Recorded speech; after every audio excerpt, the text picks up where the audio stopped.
L'ennemi est bête. Il croit que c'est nous l'ennemi, alors que c'est lui. Le sage tire plus de profit de ses ennemis que le fou n'en tire de ses amis. Ces ravissements, ces extases que j'éprouvais quelquefois, en me promenant ainsi seul, étaient des jouissances que je devais à mes persécuteurs. Sans eux, je n'aurais jamais trouvé ni connu les trésors que je portais en moi-même, déclarait Jean-Jacques Rousseau. Mesdames, Messieurs, bonjour, très heureux de vous retrouver ce mercredi 27 janvier de l'an de grâce 2021 pour une nouvelle édition de DBS Matin. Nous sommes très heureux de vous savoir nombreux devant vos petits écrans et sur Facebook pour nous suivre chaque matin entre 7h et 9h, parfois 9h30 pour cette émission que vous aimez tant, appelé justement DBS Matin. Au cours de cette édition, justement, lors du débat, nous aurons un sujet comme les autres d'ailleurs tous les matins. Afrique, ses ennemis de l'intérieur qui font le jeu de l'Occident. Afrique, ses ennemis de l'intérieur qui font le jeu de l'Occident. Mais comme à notre habitude, nous allons vous souhaiter bon réveil à toutes et à tous. Otep à l'Afrique, Otep au monde et bienvenue à cette troisième édition de DBS Matin de la semaine.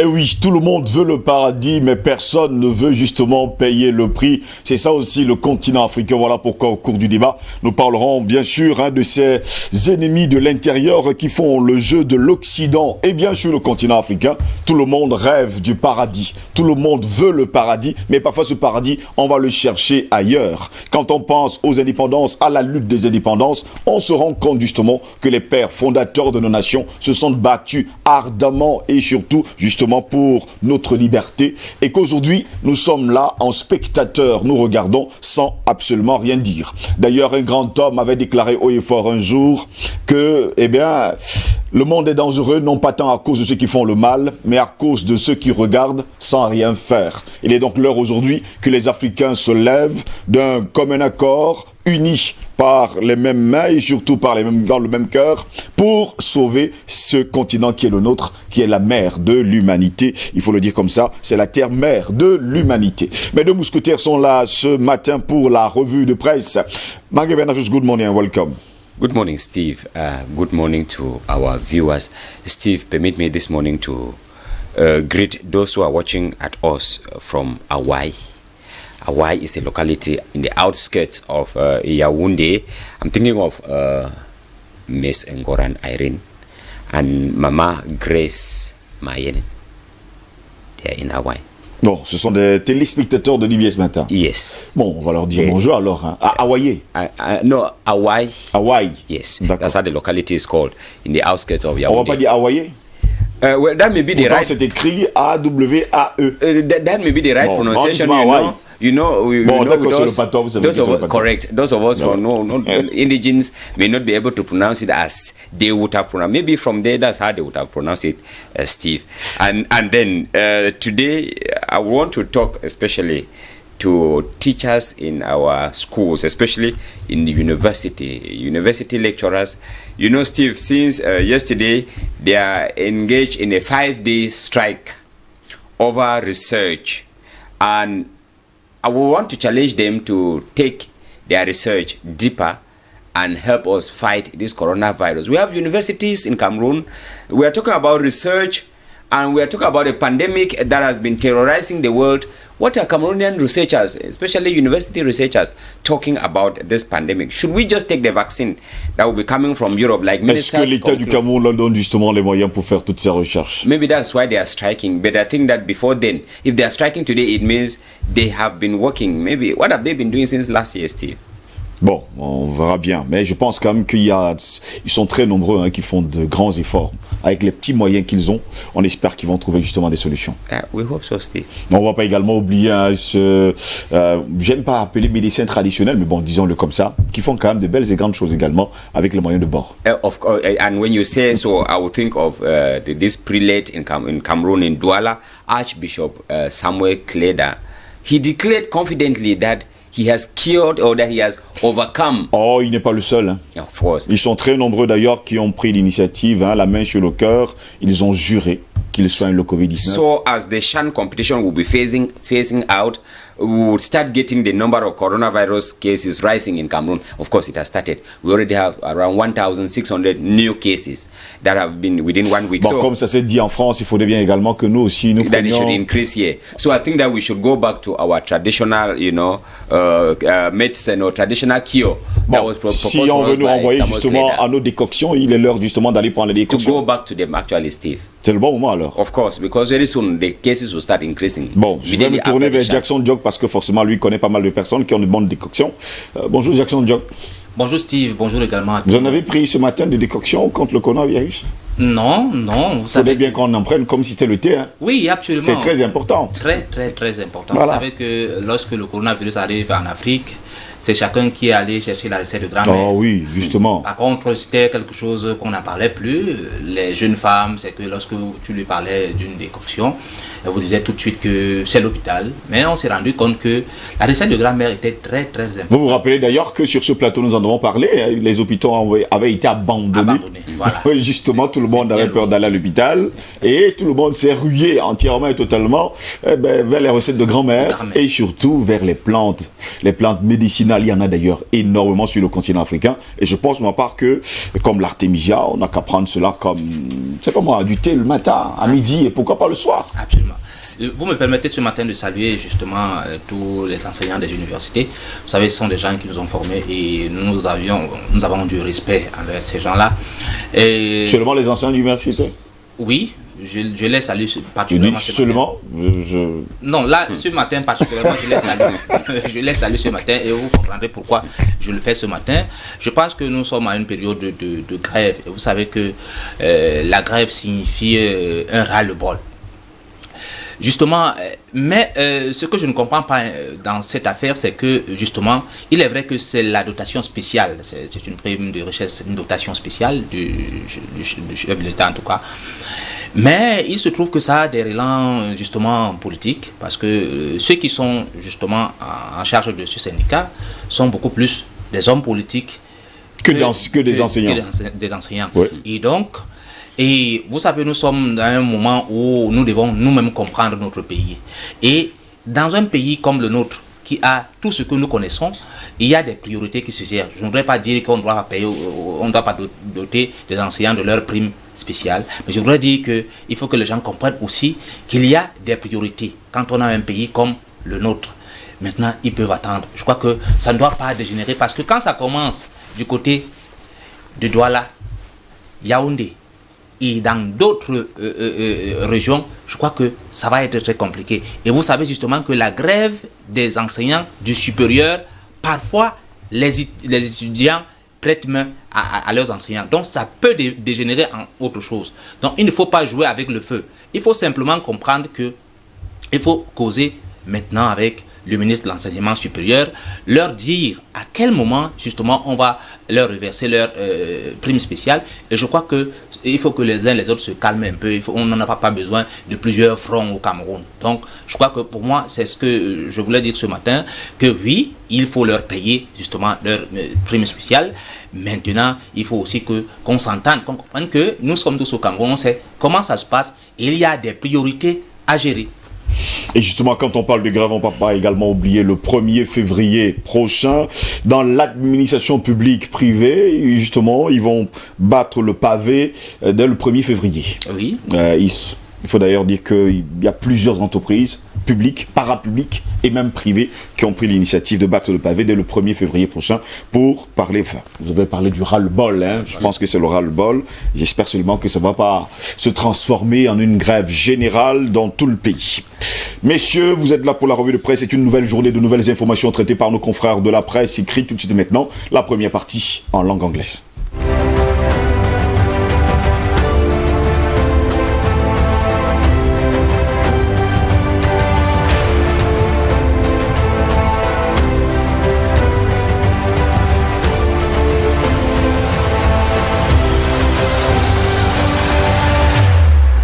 For this midweek edition of What Papers Are Saying, Wednesday, January 27th, 2021, we begin with the Herald Tribune newspaper and politics on page 7 with Professor Fru Angwafo III, Northwest Regional Assembly President, who confirms that they have begun business in earnest. Then over in the West region, Minat Tanganji urges traditional rulers to be more Republican. Then in the Southwest region, the Guardian Post newspaper on page 3 comes back to the wrangle over Kumba City top job that has persisted, telling us that the SDO fails to reconcile Ngo and Miwano. Pro-city mayor and Ngo councillors clash at aborted Kumba 1 council session that would have sealed Miwano's fate. Then on page 5, we read in the Guardian Post newspaper that the Minister of Finance has hailed customs resilience amidst COVID-19. This was during the World Custom Day that was celebrated yesterday. And still on page 5, EcoGuard risk imprisonment for violating indigenous people's rights. We have all this in today's edition of the Guardian Post newspaper. The Sun newspaper concentrates today's edition in Limbe, a city that is groaning under water shortage and heavy security. On page 2, the paper says, Kamwata officials are tight-lipped while activities in the city is on a low tide due to massive military deployment. And the paper says, these are the fallout of the Shan competition. Then on page 2, we read that Limbe 1 divisional officer Gilbert Acha Nkwenti is the Pioneer Secretary General of Southwest Regional Council. Then over in the Northwest region, still on page 2, a corpse of an 18-year-old is allegedly killed by men in military uniform is being paraded in Bamenda. And on page 5, we read that CDC largest workers union, FAWU, dissociates members from strike action, as the Sun newspaper tells us. Laksong newspaper on pages 3 to 7 and on page 13 talks of the CPDM party at the test of management.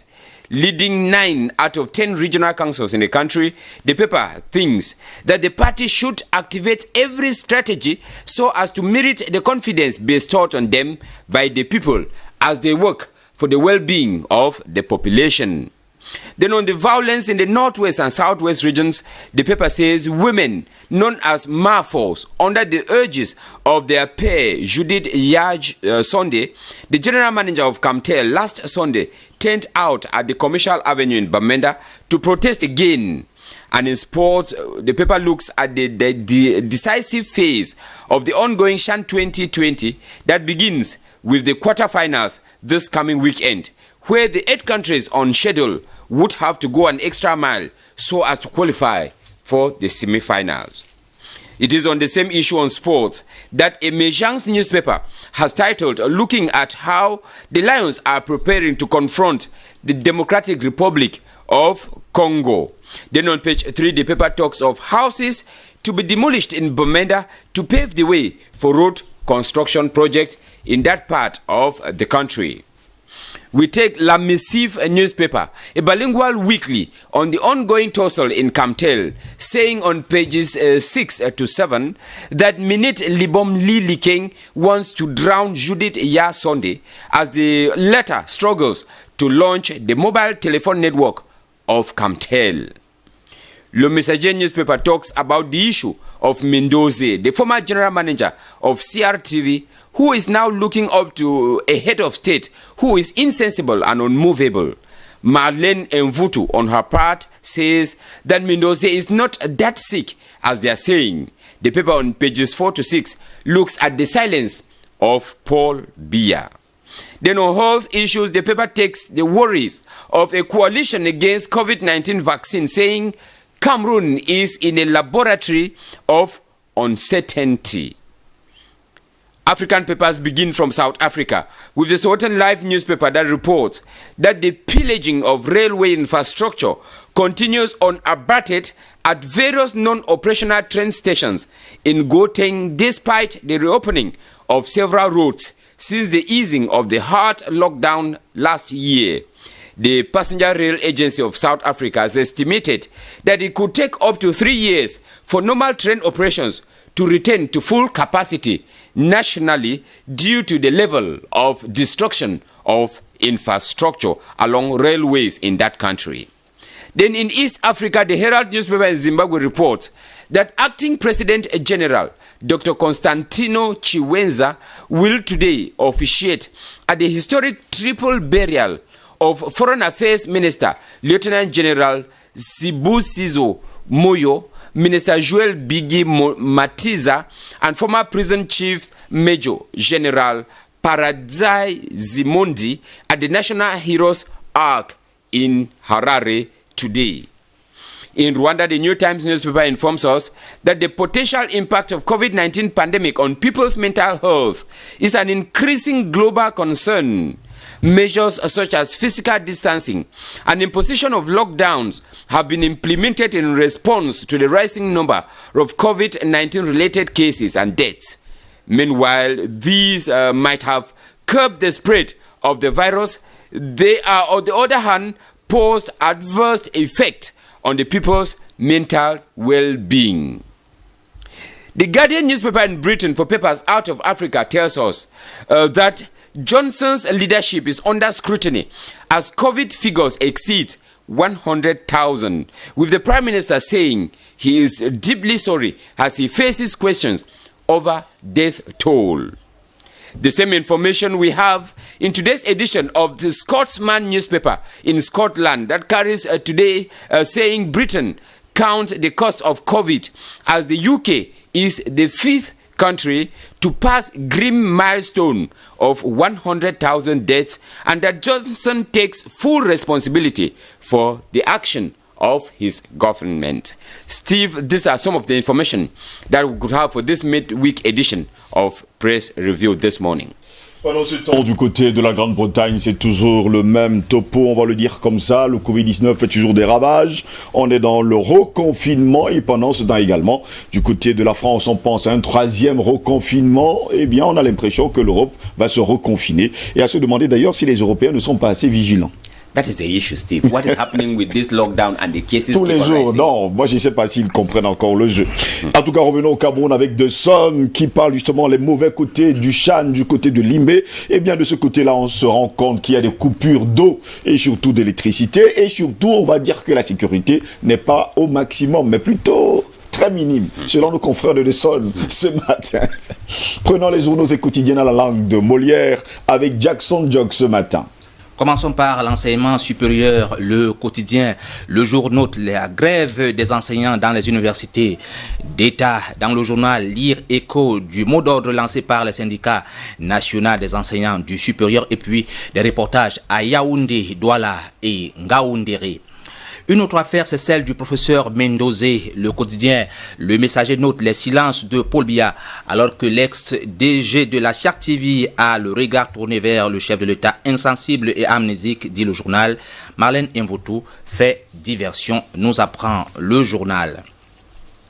À la une du journal L'Action, conseils régionaux, le RDPC a l'épreuve de la gestion. À la tête de 9 des 10 conseils régionaux, le parti devra donc tout mettre en œuvre pour mériter amplement la confiance placée en lui par les populations soucieuses de leur bien-être. Concernant la stratégie nationale de développement 2020-2030, le journal Sa Presse indique que le ministre Alamine Ousmane Mey a la bonne carte. Le ministre de l'économie, de la planification et de l'aménagement du territoire estime que la stratégie nationale du développement 2020-2030 conduira donc le pays vers l'émergence dont on en parle le temps. En tout cas, le hebdomadaire Le Soir nous présente la touche de Ketia Cortez. En effet, le ministre de l'Habitat et du Développement urbain a donc dévoilé sa vision 2021 sous le thème contribution du sous-secteur urbain à l'atteinte des objectifs de la stratégie nationale de développement Horizon 2030 au cours de la conférence annuelle des responsables des services centraux et déconcentrés de son département ministériel. Le quotidien de l'économie nous apprend que le Conseil des ministres de l'UEAC avec ses dossiers urgents s'ouvre donc ce jour. En tout cas, le journal de Thierry Ekouti nous renseigne que cette conférence se tiendra donc par visioconférence et sera présidée par Alamine Ousmane Mey, le ministre camerounais de l'économie, de la planification et de l'aménagement du territoire. Le quotidien Mutation, lui, s'intéresse à la télévision numérique terrestre. Le conte de fées. Le journal fait justement une enquête sur ce qu'il appelle le scandale camerounais. Le journal Essingan, lui, évoque les conseils régionaux. Voici les secrétaires généraux du Grand Sud. Il s'agit justement d'Alain Mikanda Mezo, Henri Joël Mbote Bebeya et Michael Mongoï Bokasanga ont été donc nommés par le chef de l'État Paul Biya, respectivement dans le centre, le sud et l'est. Le journal Réalité Plus, dans son ton habituel, titre Maurice, si la politique t'a dépassé, laisse. Regarde comment tu es déjà fini. Lâché et abandonné par ses troupes, dit le journal. Le professeur fait donc pitié. Le dernier a quitté le bateau du MRC qui chavire, Célestin Jamen. Tous ses lieutenants l'ont fui. Selon le journal, tous déclarent pourtant que le président du mouvement pour la renaissance du Cameroun mange seul et n'honore aucun de ses engagements et n'est que là pour pousser justement les gens dans la rue et en tirer profit. Le journal L'Éveil républicain est également en kiosque ce matin, Steve, et parle justement du nouvel ordre mondial. À grands pas, le Cameroun plie le Chine face à l'arrogance des promoteurs des vaccins Pfizer, Biotech et Moderna contre le coronavirus. Alors qu'on impute donc déjà plus de 130 morts aux effets secondaires de ces vaccins en France, au Danemark, en Allemagne et en Suède. Les spécialistes médicaux, à l'instar des professeurs Bruno Eto et Kondje Moutogne, sont donc le tocsin en mettant en garde les populations africaines. En tout cas, selon le journal, la souveraineté camerounaise tant proclamée est donc en danger. À RCA, le journal Corbeau News évoque donc la première comparution de Mohamed Saïd devant la CPI, suspecté de crimes de guerre et crimes contre l'humanité présumés. En RCA, il fera donc sa première comparution demain 28 janvier devant la chambre préliminaire de la Cour pénale internationale au siège à La Haye. Au Gabon, le quotidien L'Union titre « Une campagne à part, nature de scrutin réservée à une poignée de grands électeurs, absence générale des suspens contexte du Covid-19 ». La campagne en vue des élections sénatoriales de samedi qui s'est ouverte la nuit dernière à 0 heure ne devrait pas passionner les foules. Au reste, le PDG grandissime favori aura spécialement besoin d'en faire dans 22 circonscriptions sur les 52 en jeu, où ces candidats sont seuls en lice. Direction le Congo avec les dépêches de Brazzaville qui évoquent donc le CHAN 2021 avec les Diables Rouges invités à rééditer l'exploit contre le Mali. Au bout de l'effort, les Diables Rouges du Congo ont donc obtenu une qualification en quart de finale du championnat d'Afrique des Nations en battant par 1-0 les chevaliers de la Méditerranée de la Libye, leur bête noire dans cette compétition pour leur prochaine étape. Donc, ils seront donc samedi face aux Aigles du Mali, un défi difficile à relever, mais qui appelle justement les jeunes Congolais à rééditer l'exploit de leurs aînés en 1972 à Yaoundé lors de la finale de la Coupe d'Afrique des Nations remportée par le Congo. Direction la France avec le journal Le Figaro qui note concernant le confinement que Macron veut se donner du temps alors que le Conseil scientifique et le Premier ministre lui demandent d'agir vite. Le président de la République française veut donc évaluer précisément l'état de la situation épidémique avant de décider. Pour Libération, c'est donc le virus de la défiance. Près de 6 Français sur 10 ne font pas confiance à Emmanuel Macron pour sortir de la crise sanitaire, d'après le sondage Via Voice pour Libération.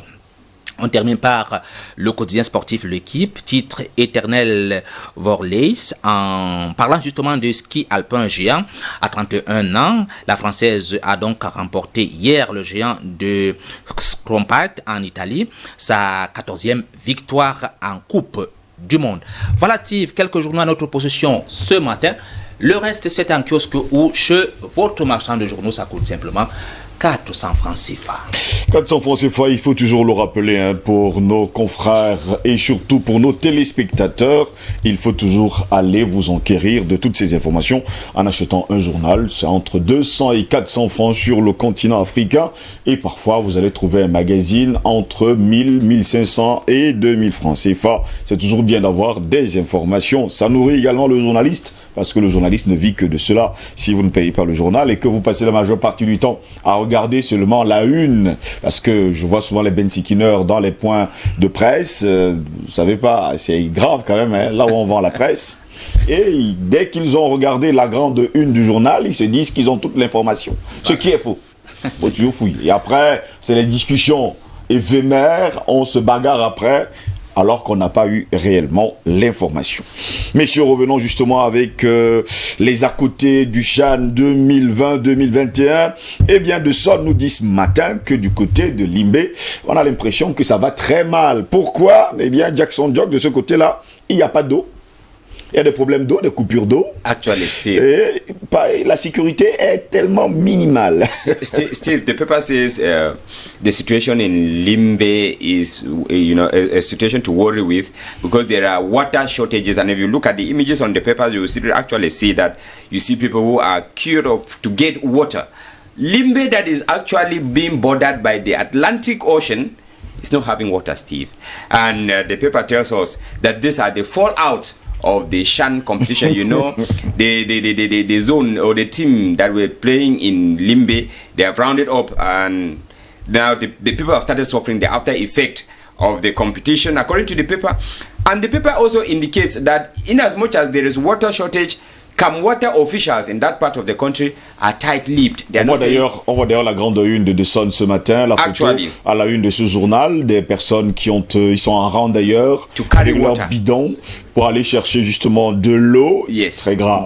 C'est vraiment très grave. And authorities are saying nothing as concerns this water shortage. The paper also notes that economic activities in that region are operating actually in a low tide, which means they are not going on. And the paper indicates that, no, instead of talking of minimal security, Steve, it is because of massive military deployment in Limbe. With the ongoing competition in Limbe, there was this, rumor that the separatist fighters are going to interrupt the competition. So there was heavy deployment of military and security officials in Limbe, precisely, and Limbe Boya, actually. And after the competition now, activities in the city cannot take off because the security is so tight that you cannot even turn around. So that's what the paper is saying, that security is on a low tide because of heavy deployment of security in Limbe. Mais au moins qu'on donne de l'eau, il faut le dire comme ça, à ces populations de Limbe. Eh bien, ces populations ont besoin d'eau. Ils ne peuvent pas se lever parce que, d'ailleurs, des informations nous font savoir que dès 4 heures du matin, c'est des rangs et des rangs encore dans la grande ville pour aller chercher de l'eau dans les forages. Oui, Steve, disons que je commence à comprendre une chose au Cameroun. Je crois que c'est peut-être le professeur Msanga Yamdine qui a peut-être raison de parler tout le temps du coup d'état scientifique. Parce que rien n'explique que depuis un moment, pourquoi attendre simplement lorsque le Cameroun a justement un championnat d'Afrique des nations. Vous voyez, depuis un moment, depuis peut-être une semaine aujourd'hui, il y a pas seulement le problème d'eau, mais il y a aussi le problème de l'électricité. Pas seulement à Limbe. Parce que là, il parle de Limbe. Mais dans d'autres, nous sommes ici, à côté, le Baba là, est là. Il y a des quartiers qui ont déjà fait 5 jours sans without water, without electricity. Mais pourquoi seulement, je me pose la question, pourquoi seulement en période de CHAN? Mais pour montrer aux gens que mais ça ne va pas. Mais il y a quelque chose qui ne va pas. Il fallait la dernière fois que, concernant l'électricité, qu'on essaye de basculer à autre chose pour qu'on ait au moins ce que nous avons aujourd'hui. Donc, c'est très compliqué. Pourquoi seulement en période de CHAN alors que toutes les mesures ont été prises? Je crois que même avant le CHAN, il y avait certaines centrales on avait amenées du côté du septentrion. Donc on n'avait pas de problème d'électricité. C'est vrai aussi que la panne peut arriver à n'importe quel moment. Mais moi je me questionne toujours, pourquoi c'est seulement maintenant? Maintenant concernant la sécurité, vous savez que la sécurité, personne, nous qui ne sommes pas du corps, nous ne pouvons pas évaluer ce qui se passe. Parce que la sécurité, c'est pas seulement je vais dire, c'est pas pour dissuader, c'est pas la dissuasion, mais il y a aussi une autre forme. On peut être en sécurité sans savoir que vous êtes en sécurité parce que c'est pas tout le temps voir des hommes en tenue qui dénotent que vous êtes en sécurité. Non, il y a une autre façon de faire la sécurité. Donc, je crois que depuis un moment quand même, il n'y a pas plusieurs cas. Il n'y a pas de cas graves justement du côté de Limbe. Donc, on ne peut pas dire qu'il n'y a pas de sécurité. Mais pour l'eau, c'est connu. Pour l'électricité, c'est connu. Et il faut que vraiment ceux qui sont en charge de ces secteurs-là essayent d'expliquer. Parce que c'est quand même le moment où on doit expliquer aux gens pourquoi c'est seulement maintenant, pourquoi il s'agit de ceci, pourquoi. Mais quand ils restent comme ça, mais ils donnent même, justement, donnent l'occasion aux gens de dire même ce qu'ils n'ont pas fait ou ce qui ne se passe pas. Donc il faut communiquer quand il s'agit justement des bavures comme ça en pleine. Vous avez l'impression aujourd'hui qu'à l'intérieur du pays, il y a des gens qui ne veulent pas justement que cette compétition se passe dans le meilleur des mondes, selon ce qu'ils... That's why you have all these destructions, all these interruptions. Yes. Mais on a également eu un autre cas. J'ai vu une information soi-disant qu'il y a des micros du côté de Japoma, des casques qui ont disparu. Oui, je crois que ça fait les choux gras des réseaux sociaux depuis un moment. D'ailleurs, dans notre corporation, on en parle. Je suis dans un forum des journalistes du sport du littoral. On en parle, mais il s'agit là, ce sont les journalistes qui sont impliqués dans cette affaire. On ne sait pas encore, donc on ne peut pas se prononcer. Donc il y a donc il y a sûrement des Camerounais qui n'aiment pas leur pays. Hein. Ils sont très nombreux d'ailleurs. Sûrement pourquoi nous avons choisi le sujet du débat de ce mercredi, Afrique, ses ennemis de l'intérieur qui font le jeu de l'Occident. Steve, before we leave the Sun newspaper that we were talking about in Limbe, we remain in that town of Limbe where the paper informs us something in governance that I was asking myself how decentralized this issue of decentralization is. When the Sun newspaper informs us on page 2 that Limbe 1 divisional officer Gilbert Acha Nkwenti is the pioneer secretary general of the Southwest Regional Council. A divisional officer is the Secretary General of the Southwest Regional Council. Il fut un temps dans les années 90, au début des années 2000, on disait c'est un cumul de fonctions. Hein. I mean, you got a divisional officer, he's the Secretary General of the Council, of the Southwest Regional Council. Wow. C'est beaucoup quand même hein, pour un seul être humain et surtout dans la même région. Yes, the same region. Bon, en tout cas, j'espère qu'on nous a suivis ce matin, qu'on a suivi également la grande une de Sun. Messieurs, revenons avec la grande une du quotidien Le Messager. Affaire Ménosé, le silence de Paul Biya, c'est le titre retenu par nos confrères ce matin. Oui, l'affaire fait grand bruit depuis la semaine écoulée, justement dans les réseaux sociaux. Il se trouve que j'oublie souvent son nom, c'est Mvoto, qui a fait une sortie, celui qui est devenu docteur il y a cela 3 semaines, j'oublie son nom, mais c'est lui qui a donc mis sur la place David Eboutou. David Eboutou. C'est lui qui met donc en place publique, sur la place publique l'affaire Ménosé, disant que le professeur Ménosé ne se sent pas très bien, il n'est pas en bonne santé, donc il lui demandait la clémence du chef de l'État pour lui permettre de sortir justement. Sanitaire du professeur on Ménosé. vous comprend. Et donc il y a donc Marlène Mvoto qui a fait donc une sortie expliquant que elle a vécu dans la même maison avec le professeur Gervais Ménosé et que le professeur Gervais Ménosé ne demande absolument rien, n'a pas besoin de quelque chose pour l'instant et qu'il n'aime même pas, il n'a pas une santé précaire comme on veut le présenter. Donc je crois que c'est pour ça que le journal parle ce matin que Marlène Mvoto vient donc justement pour... la diversion, brouiller toutes les cartes. Mais est-ce qu'on est sûr justement que Gervais Ménosé est malade? Je dis que c'est David Eboutou qui a commencé cela. Nous ne sommes pas dans les secrets du bon Dieu. Maintenant, le journal parle aussi de cela. Je ne sais pas s'il a fait une enquête ou bien pour savoir si justement ce que David Eboutou a prononcé est avéré.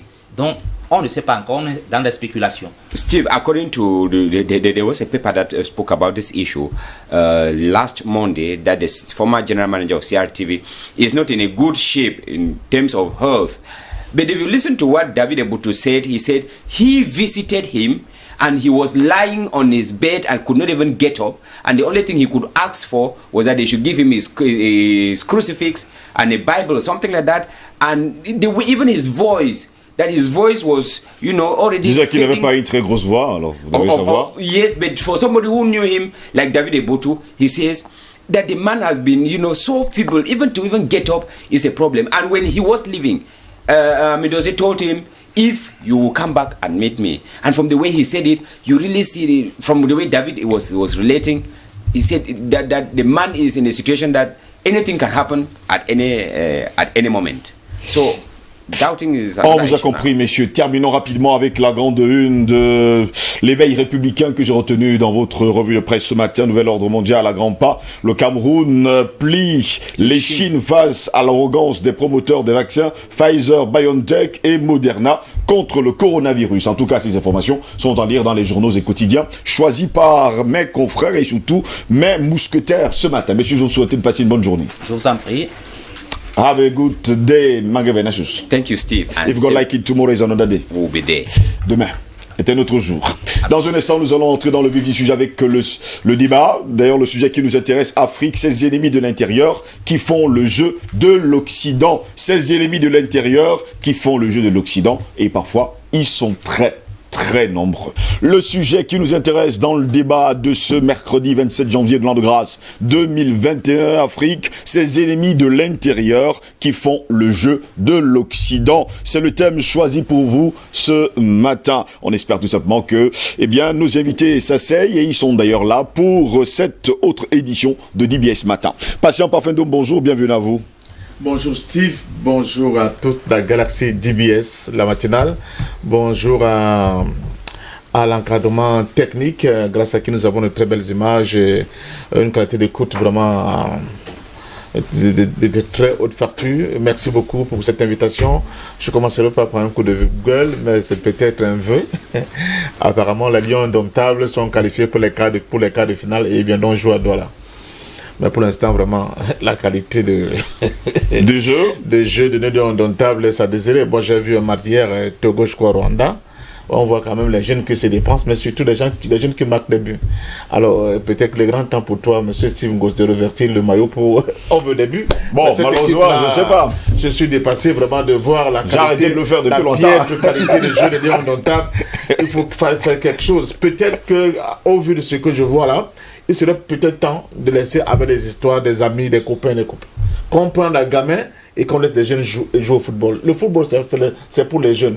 Ce n'est plus pour les gens qui ont plus de l'âge. Moi, je vois des gens dans notre équipe nationale, je suis critique ce matin. Vraiment, c'est décevant de les avoir sélectionnés.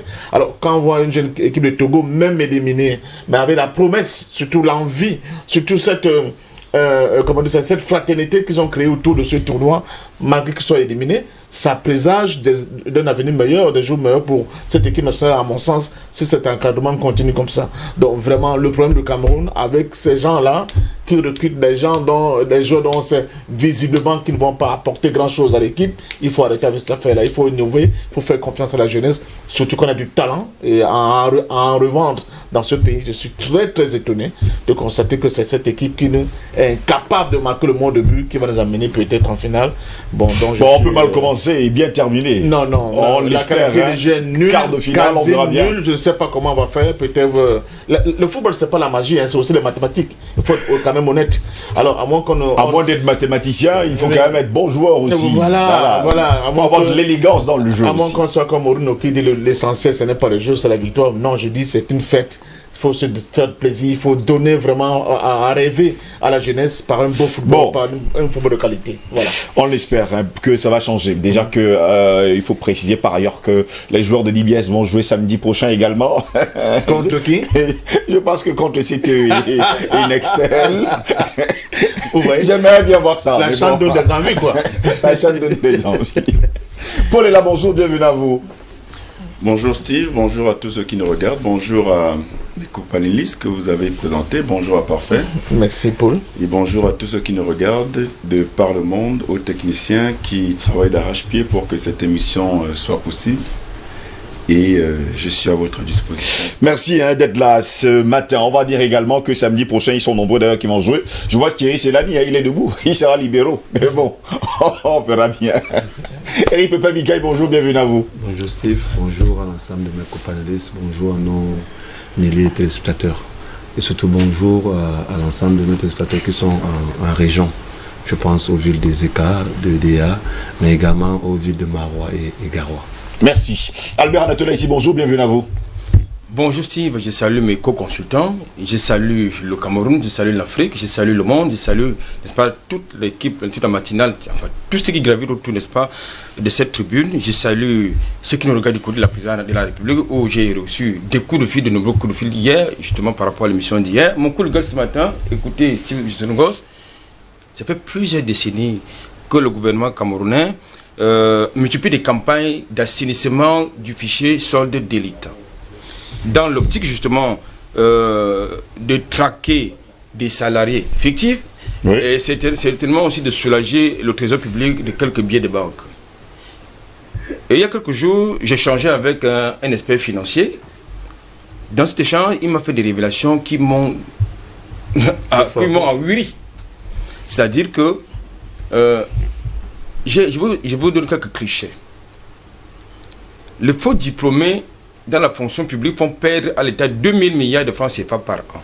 Je dis pas bien des faux diplômés font perdre à l'État 2000 milliards de francs CFA. Les faux diplômés dans les entreprises publiques et parapubliques font perdre à ces dernières 1000 milliards de francs CFA par an.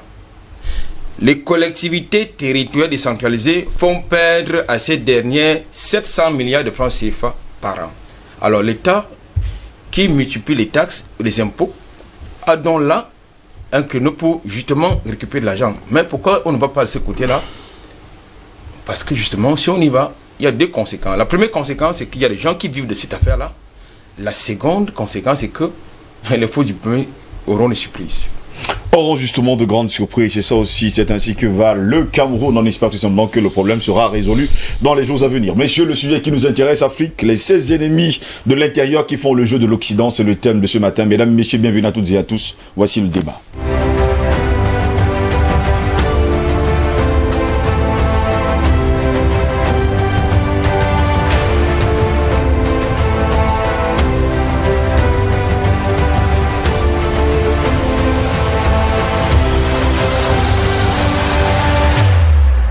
Le temps pour nous de faire un clin d'œil à Solange Morel et aux Galeries Morel à Ottawa-Miki à Yaoundé. Afrique, ses ennemis de l'intérieur qui font le jeu de l'Occident, c'est le thème choisi pour vous ce mercredi matin. L'état malheureux de l'Afrique aujourd'hui exactement, celui que les Africains eux-mêmes ont voulu. Le jour où les Africains voudront une Afrique bien meilleure que celle que nous avons aujourd'hui, ils l'auront. L'ennemi de l'Afrique, c'est l'Africain lui-même. Ça, il faut le dire et il faut toujours le marteler. Ces ennemis tapis dans l'ombre et qui servent les intérêts de l'Occident. L'Occident, quant à lui, ne fait que profiter de cette situation pour continuer sa sale besogne sur le continent noir. Dans la vie, il semble que les ennemis sont plus nombreux que les amis. La différence, c'est que les amis apparaissent au grand jour, tandis que les ennemis, un ou deux seulement, peuvent se manifester. Mais attention, un seul ennemi qui se manifeste peut être la partie visible de l'iceberg. Des millions d'autres agissent dans l'ombre. L'Afrique a ainsi des ennemis diurnes et nocturnes, et parmi eux, ses propres fils. Ils sont d'ailleurs très nombreux, ses propres fils, qui sont contre, justement, le continent. Là où les Occidentaux s'unissent et font bloc, les Africains sont toujours divisés. C'est comme si en Afrique, tout est fait pour nous diviser. La gestion, les élections, l'argent, les frontières, les langues et bien d'autres encore, tout nous divise. Même nos noms portent toujours la division. Hutu, Tutsi, Imbonerakure, Pygmée, Bantou, Touareg, Seleka, Antibalaka, Peul, M23, Zulu, Bassa, Bamileke et Tone, ce sont des identités de division. C'est pourquoi le fameux projet des États-Unis d'Afrique n'a jamais vu un début de concrétisation. Le jour où l'Afrique dépassera définitivement ses identités tribales, c'est alors qu'elle sera prête à décoller. Mais combien d'Africains pensent à l'Afrique? Combien pensent à l'avenir du continent? Ils sont nombreux qui pensent à leur pense au détriment des autres. Tous rêvent de l'Occident. Plusieurs y ont des maisons, des comptes bancaires, des familles. Ils y vont chaque mois pour vendre l'Afrique au plus offrant. Il faut le dire également. Souvent, nous accusons l'Occident à tort, alors que c'est nous-mêmes qui sommes à l'origine de nos maux. Nous avons détruit nos pays et nous bradons les nombreuses richesses de notre continent. L'Occident, quant à lui, ne fait qu'en profiter. Des exemples sont patents. Jamais en Occident, vous ne verrez un candidat à la présidence prendre les armes contre son rival pour avoir perdu l'élection. D'ailleurs, qui se cache derrière celui qui a perdu justement cette élection? Qu'est-ce qui pousse ce dernier à chercher justement l'apport des soldats qui vient justement de l'extérieur? Mais l'Africain le fera sans ménagement et versera beaucoup de sang. Sans culture de fair play, il revendiquera une victoire dans une élection dont il sait qu'il n'est pas le gagnant. En fin de compte, il intoxiquera les jeunes déjà trop analphabètes et leur donnera des armes. Ces immigrés africains passent leur temps à admirer les infrastructures et les bonnes conditions de vie en France, alors qu'en Afrique, leur propre pays pourrissent. Ils aiment moissonner là où ils n'ont pas semé, se glorifier de ce qu'ils n'ont pas construit. D'ailleurs, à un moment donné même, ils dégradent ce qui a été construit. Pour nous montrer combien c'est beau en Europe, ils se font photographier au bas de la Tour Eiffel et nous envoient des photos comme si c'est tout ce dont nous avions besoin. Eh bien, ils oublient que si l'Europe est devenue si belle, c'est parce que les Européens ont dû rester chez eux et travailler dur pour en faire ce qu'elle est aujourd'hui. Mais les Africains, au lieu d'en faire autant chez eux, ils émigrent. Et, il faut le dire, ils aiment dire « je m'en fous des raisons » qui les poussent d'ailleurs à partir. Pitié pour ces autres Africains qui, eux, ont la peau blanche, mais les parents sont noirs. D'ailleurs, ils sont très nombreux sur le continent africain, qui, noirs de peau, mais sûrement blancs à l'intérieur, qui continuent d'ailleurs à préserver les acquis des Occidentaux, et bien sur le continent africain. Voilà donc ces ennemis de l'intérieur qui font le jeu de l'Occident et qui passent la majeure partie du temps, eh bien, à jouer à pile ou face. Patient parfum d'homme, voilà donc nos ennemis de l'intérieur. On aime souvent le dire, qu'on le veuille ou pas, parfois l'ennemi de l'Africain, c'est l'Africain lui-même. Vous avez raison. Surtout que vous touchez à une corde sensible, n'est-ce pas, du point de vue de la responsabilité que nous devons avoir vis-à-vis de nos peuples, de notre propre continent. Vous savez, c'est un peu naturel, cette manière de se défausser, d'essayer de se dédouaner de ses propres responsabilités en trouvant un exutoire qui est l'autre, qui est l'étranger, qui est, j'allais dire, celui qui serait, dont on en ferait une espèce d'alibi commode, en disant nous sommes ici aujourd'hui parce que il y a ci, il y a ça. Cela est vrai, mais ton sujet est très vaste parce qu'il englobe beaucoup de choses. Donc je ne pense pas que même plusieurs débats ici peuvent complètement essayer de les creuser dans le fond. Je vais donc essayer de faire l'économie de cette macro-analyse pour aller un peu plus vite, peut-être en nous mettant certains détails, mais en mettant quand même les pieds dans le plat. Nous sommes là dans un continent, quand même, il faut le dire, qui a subi la domination étrangère depuis très très longtemps. On nous parle souvent de 4 siècles d'esclavage, peut aller 5 siècles d'esclavage. On nous parle d'esclavage arabo-musulman qui a duré 13 siècles. Quand je parle de 4 à 5 siècles, c'est la traite entre l'Europe et l'Afrique. On a subi 1 siècle de colonisation. Nous sommes là depuis pratiquement 1 siècle dans ce que j'appelle le néocolonialisme, qui est rampant et que vous avez défini sur plusieurs formes. On a l'impression que la peau blanche est partie, mais celle qui est restée, elle est noire au niveau de la surface, mais à l'intérieur, elle est plutôt blanche. Donc, nous sommes donc face à ce dilemme. C'est ce que j'appelle, souvent, je dis, il y a 2 contradictions que les Africains ont à gérer. Nous avons la contradiction principale, c'est ce que je qualifie de contentieux historique, c'est le rapport que nous continuons d'entretenir, nos élites continuent d'entretenir avec, n'est-ce pas, les colonisateurs d'hier. Il y a un rapport qui est fait de telle manière qu'on a l'impression qu'on a mis la tête de nos États, des gens qui ont pour seule fonction de protéger les intérêts de l'étranger. Mais nous ne pouvons pas, de manière claire, c'est-à-dire de manière responsable, faire cette analyse en omettant le fait quand même qu'il y ait, n'est-ce pas, ce rapport, n'est-ce pas, injuste, ce rapport unique entre l'Afrique, soi-disant indépendance, et l'Occident. Et c'est ça que se décline par tout ce que nous avons l'habitude de dénoncer ici. Les accords de coopération, le franc CFA, les accords militaires, la soumission de beaucoup de nos élites dans les loges, n'est-ce pas, occidentales, principalement maçonniques et autres, qui font qu'en réalité, nous avons à la tête de nos États des élites, mais qui sont au service des autres. Ça, c'est la première responsabilité. C'est ce que j'appelle la contradiction première. Mais maintenant, il y a une contradiction secondaire qui est entre nous, c'est-à-dire, on se pose la question.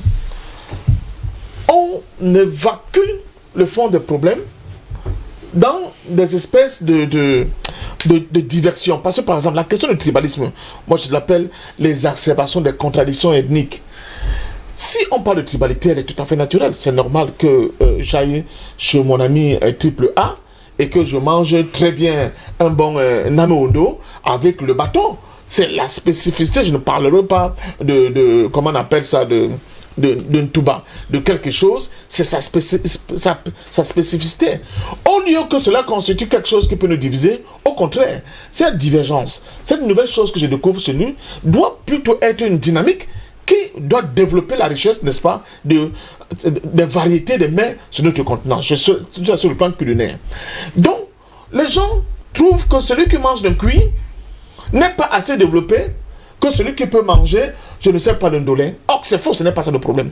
D'autant plus que, dans la gestion des affaires, et le mangeur de cuit, et le mangeur d'un dolé, au sommet de l'État, ils se retrouvent là-bas, il n'y a pas de problème. Leurs enfants se marient entre eux, eux-mêmes, ils font des affaires avec les gens des autres ethnies, ils sont copains, ils sont dans les mêmes cercles ésotériques, ils construisent ensemble des maisons, ils prennent même souvent des pans entiers de territoire, n'est-ce pas, qui font... ils obtiennent des titres fonciers et on le voit. Ils font le tir. Quand ils descendent en bas maintenant pour essayer de se projeter comme le leader de groupe, ils disent, vous voyez, je n'ai pas pu accéder au poste de député la fois précédente là, parce que les gars, les Aoussa ne m'aiment pas. Les football ne m'aiment pas. Donc vous aussi, les Bassa, commencez quand même à soutenir votre frère. Sauf que quand on les regarde dans l'exercice de leurs fonctions, arriver au sommet, tout est doux. Ils se font des bisous, ils sont entre eux, ils montent même des joint ventures dans les affaires, ils montent même des joint ventures politiques, ils font tout pour consolider cette classe nouvelle, mais qui est au service de l'Occident pour gérer notre pays. La question de fond qu'on doit se poser, c'est l'éducation. Et là maintenant, je revenais en fond, l'éducation des masses. Quand les masses seront suffisamment éduquées, là, je suis heureux que Pépin soit là aujourd'hui, elles seront suffisamment formées, je crois qu'on fait des distinguos entre le fait que je dois défendre quelqu'un, tout simplement parce que nous avons des affinités, n'est-ce pas, d'ordre ethnique, alors que la personne qui n'est peut-être pas de mon ennemi, mais qui vit dans le même pâté de maison avec moi, c'est-à-dire, vous avez parlé de coupure d'eau là maintenant. Quand il y a de coupure d'eau, il est subi au même titre que moi.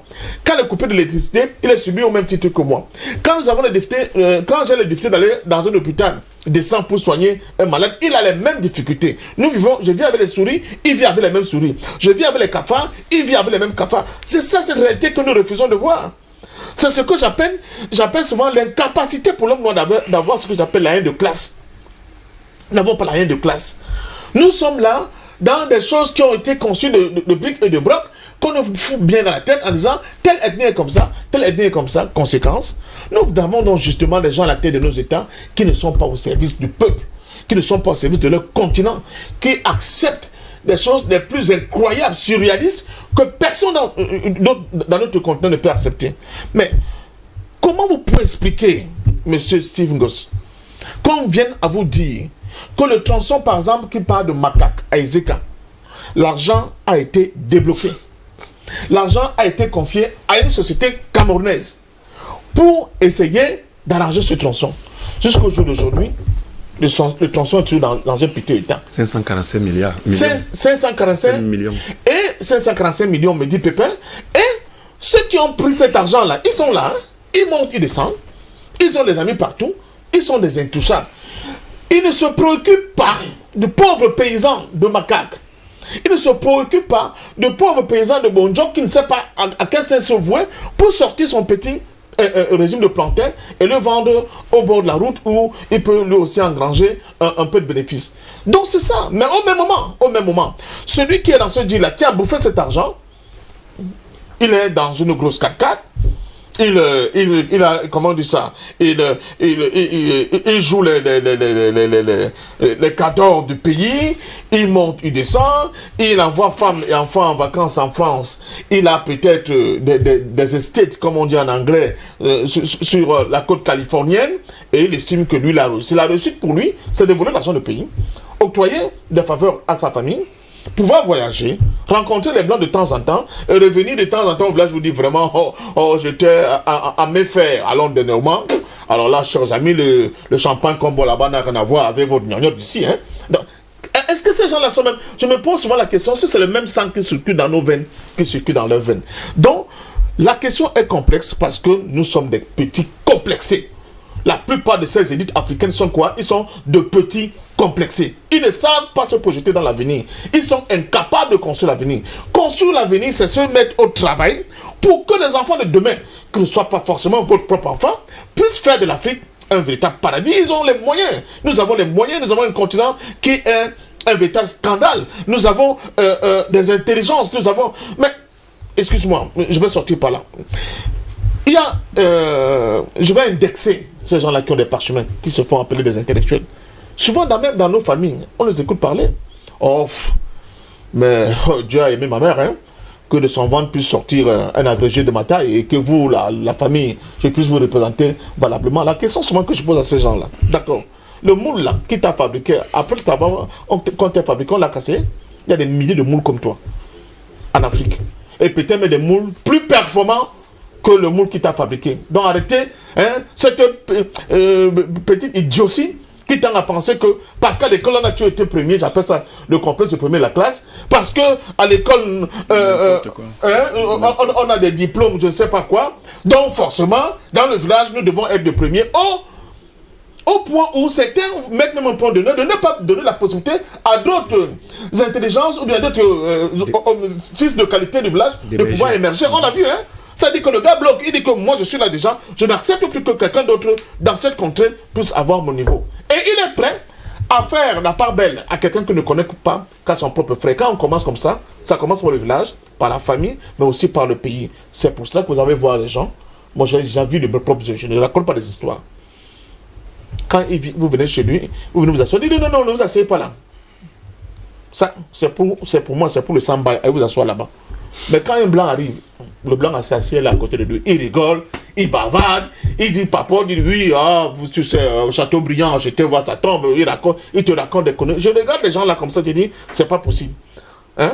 Ils sont pas différents souvent de nos anciennes, nos grandes sœurs qui avaient les beaux plats, les beaux couverts, mais qui gardaient seulement pour les réunions et pour les étrangers. Son propre mari est dans la maison, on est incapable de lui servir dans ce couvert-là. Donc, c'est le type de... Je ne sais pas, c'est une question d'éducation.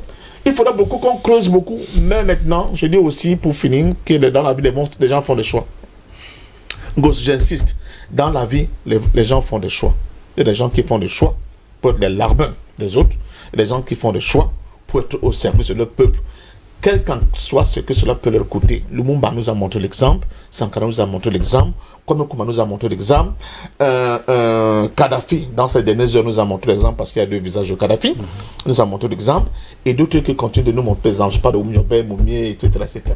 Mais d'autres, comme ce fut le cas du premier président gabonais, qu'on appelait Léon Mba, on lui dit, président, tu vas être indépendant, voici le drapeau de Gabon. Il dit, pardon, non, il faut que sur le drapeau-là, on met quand même encore le bleu, blanc, rouge pour que tout Gabonais demeure un citoyen français. Voilà ce à quoi nous avons été réduits et qui malheureusement nous coûte ce que ça nous coûte avec les images que nous voyons au quotidien. Paul est là, jusqu'à preuve de contraire, on le dit, on le dira jamais assez, l'ennemi de l'Africain, c'est l'Africain lui-même. Et il y en a d'ailleurs plusieurs qui ont un seul motif, commander les autres et ne pas leur permettre de progresser, comme déclarait d'ailleurs tantôt Patient Parfendo.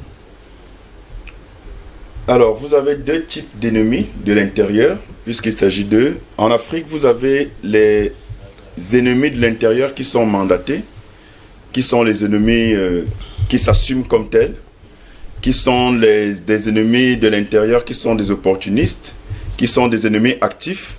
Ça, c'est la première catégorie. Et vous avez une autre catégorie d'ennemis qui sont passifs, qui ne sont même pas conscients qu'ils sont des ennemis de l'intérieur et qui sont des ennemis de fait. Et donc, tout cela parce que vous avez de l'autre côté, il ne s'agit pas d'eux, mais puisqu'on parle des ennemis de l'intérieur, ça veut dire qu'il y a des ennemis de l'extérieur. Vous avez de l'autre côté l'Occident, puisqu'il faut bien le nommer, qui, comme l'a dit Parfait, a suffisamment maintenu dans ses géoles idéologiques, physiques, spirituelles et culturelles l'Afrique, qu'il a paupérisé depuis le temps. Au moins 7 à 8 siècles aujourd'hui, jusqu'à la néocolonisation que nous vivons encore. Nous avons donc les ennemis de l'extérieur, mais nous avons également les ennemis de l'intérieur. Et je dois dire que les ennemis de l'intérieur sont plus dangereux, plus pernicieux que les ennemis de l'extérieur. Parce que c'est quand vous avez dans votre propre maison un serpent que vous êtes plus en danger, puisque vous ne savez pas par quel bout il va sortir, si c'est quand vous dormez, si c'est quand vous êtes éveillé, alors que l'ennemi de l'extérieur, vous pouvez le voir venir. Et quand vous regardez, vous lisez, vous consultez le livre de Machiavel, Le Prince, il indique très bien, un livre qui a été écrit au XVIe siècle, il indique très bien que quand un royaume veut conquérir ou maintenir en possession un autre royaume ou une autre principauté, à défaut de s'y installer et donc de déplacer ses troupes et donc ses sbires, ce qui est coûteux, il est préférable de trouver des relais dans ces royaumes à conquérir ou à maintenir en captivité pour que ce soit non seulement moins coûteux mais plus efficace. Ça veut dire trouver des gens sur place qui sont du royaume conquis ou maintenu en dépendance, en captivité, de sorte que ceux qui sont conquis de ce royaume-là, ces populations-là, ne se rendent pas compte de façon trop brutale qu'il y a un étranger qui en réalité est devenu leur nouveau maître. Et il l'explique très bien. Il continue d'ailleurs en disant que dans un gouvernement normal, tout État doit s'assurer qu'il est riche et que les populations sont restées pauvres. Ça, c'est Machiavel. Alors, ça veut dire que il y a deux catégories d'individus qui constituent ces ennemis de l'intérieur. Il y a ceux qui savent ce qu'ils font. Ça veut dire ceux qui reçoivent leurs injonctions, leurs ordres de l'extérieur. Leurs ordres directement de l'extérieur. Oui. Et ceux qui bénéficient de ces ordres-là, directement ou indirectement. Alors, vous avez, quand vous regardez, quand vous consultez l'histoire et les pseudo-indépendances et un peu avant, vous regardez l'attitude en fait de ceux qui ont été les précurseurs de ces pseudo-indépendances-là. Quand vous prenons 2 ou 3 cas, vous regardez le cas du Congo-Brazzaville, pour faire la différence avec la RDC. Vous avez le premier président congolais qui était un homme d'église, Philibert Youlou, qui, lorsque on lui a appris qu'il fallait il était impératif qu'il trouve un hymne national et un drapeau, il était carrément courroucé. Il a dit aux Français qu'il est inadmissible qu'il ait un autre hymne que l'hymne français, que la Marseillaise. Et il a insisté pour que le drapeau français, donc tricolore, bleu, blanc, rouge, reste le drapeau du Congo-Brazzaville. Vous avez Bokassa, en Centrafrique, qui appelait la reine d'Angleterre maman. Bon, allez savoir, entre leucoderme et un mélanoderme, où est le lien filial. Et il appelait de Gaulle... Par respect. Oui, le respect, c'était plus par soumission servile. Et vous avez également le général de Gaulle qui l'appelait papa. Donc, vous avez des hérésies comme ça qui montrent bien que ça commence par la tête. Quand vous avez des prétendus dirigeants qui sont eux-mêmes en fait des larbins de l'Occident, c'est les premiers ennemis visibles de l'intérieur. Et vous avez les ennemis invisibles peut-être, mais surtout naïfs, qui en réalité ne sont même pas au courant qu'ils font le jeu de l'Occident, mais ont intérêt à maintenir la situation telle qu'elle est, parce que justement ils tirent leurs avantages directs de ceux qui sont les mandatés de cet Occident-là. Alors, ça devient donc très compliqué pour le continent de se libérer réellement et de savoir sur qui il peut vraiment compter, puisque vous avez ces deux niveaux d'ennemis de l'intérieur. Du coup, ça vous renvoie à 3 catégories d'Africains. Vous avez une première catégorie, qui est la catégorie de ceux qui estiment que la dépendance de l'Afrique vis-à-vis de l'Occident, en tout cas l'hégémonie actuelle, telle qu'elle se présente depuis au moins les années 60, que c'est dans l'ordre normal des choses. Ils estiment que ils ne voient pas où est le problème. Ils estiment que c'est même un ordre divin. C'est-à-dire que c'est Dieu qui a décidé que l'Occident, le blanc en général, devrait être au-dessus du noir. Et pour eux, ils sont même surpris quand vous parlez de combat. Vous combattez quoi?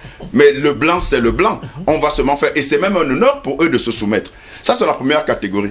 Une catégorie qui est peut-être pas la plus dangereuse parce qu'elle est visible. C'est-à-dire que c'est des gens qui, on les voit, ils le disent, ils s'offusquent de ce qu'on parle de délivrer l'Afrique. Ils disent délivrer l'Afrique de quoi? Qu'est-ce qu'on serait sans l'Occident? Vous avez une deuxième catégorie qui est une catégorie, à mon sens, assez dangereuse parce que c'est une catégorie très subtile, pernicieuse, qui se présente comme ceux qui veulent que les choses changent, qui se plaignent, qui dénoncent en réalité ou en apparence, mais qui en réalité sont des révolutionnaires de canapé, qui sont des panafricanistes de salon, qui sont des panafricanistes opportunistes, qui en réalité trouvent un intérêt à avoir une position qu'ils donnent l'impression en réalité qu'ils prennent fait et cause pour l'Afrique, alors qu'il n'en est rien. Ils sont très dangereux et ils sont nombreux. Donc, c'est ceux qui vont, de façon folklorique, arborer des artifices qui, prétendument, donnent l'impression qu'ils sont africains. Ils vont s'habiller africains, ils vont manger africain, ils vont parler africain, ils vont chanter africain, ils vont commémorer Lumumba, Sankara, Kadhafi, Sylvanus Olympio et tous les autres. Mais au fond, ce sont ce que Jésus appelait dans la Bible des tombeaux blanchis. Ils sont de l'extérieur, c'est des panafricanistes, mais en réalité, ils sont dangereux parce que c'est des opportunistes qui sont prêts à faire le jeu de tout ce qui se présentera comme occasion qui permettent leur intérêt personnel. Et enfin, heureusement, vous avez une dernière catégorie, la plus infime, la plus rare, je ne dirais pas en voie de disparition, mais qui a intérêt à tenir le coup parce que l'adversité est forte, aussi bien de l'extérieur que de l'intérieur, pire encore de l'intérieur. C'est les véritables Africains qui sont prêts à payer le prix du sacrifice, parfois au péril même de leur vie, et qui ont des convictions contre vents et marées, qui sont prêts à renoncer à toutes sortes de sirènes, de corruption, d'avantages, d'intimidation, parce qu'ils ont l'Afrique dans leur cœur. Ça, c'est les plus valeureux Africains, c'est les seuls Africains qui méritent d'être sur le continent, qui méritent d'avoir voix au chapitre, et c'est ceux-là que nous voulons prôner, ceux-là que nous voulons promouvoir, et c'est le seul gage de la délivrance et de la liberté de l'Afrique. Eric, il ne peut pas Mika, jusqu'à preuve de contraire, ils sont nombreux, les Africains et surtout les ennemis de l'intérieur, qui ne veulent pas voir les choses changer. Ils ne veulent pas le développement de l'Afrique, ils ne veulent pas voir justement les jeunes se mouvoir, grandir, devenir riches, faire grandir justement le continent. Ils sont trop nombreux, ceux-là. Et même, d'ailleurs, Patient par fantôme, et sans oublier Paul Ella, en ont d'ailleurs souligné plusieurs. Hein. Même, ils viennent de la base, et même jusqu'au sommet, ils sont très nombreux. Non, ils sont nombreux. On ne va pas également oublier les hommes politiques qui font semblant justement de chercher le changement, mais qui malheureusement sont mandatés par l'Occident. On ne peut pas comprendre cette thématique si on n'interroge pas un élément fondamental dans la gestion de la politique coloniale, notamment française, c'est le pays que je connais le mieux. Le concept du code de l'indigénat.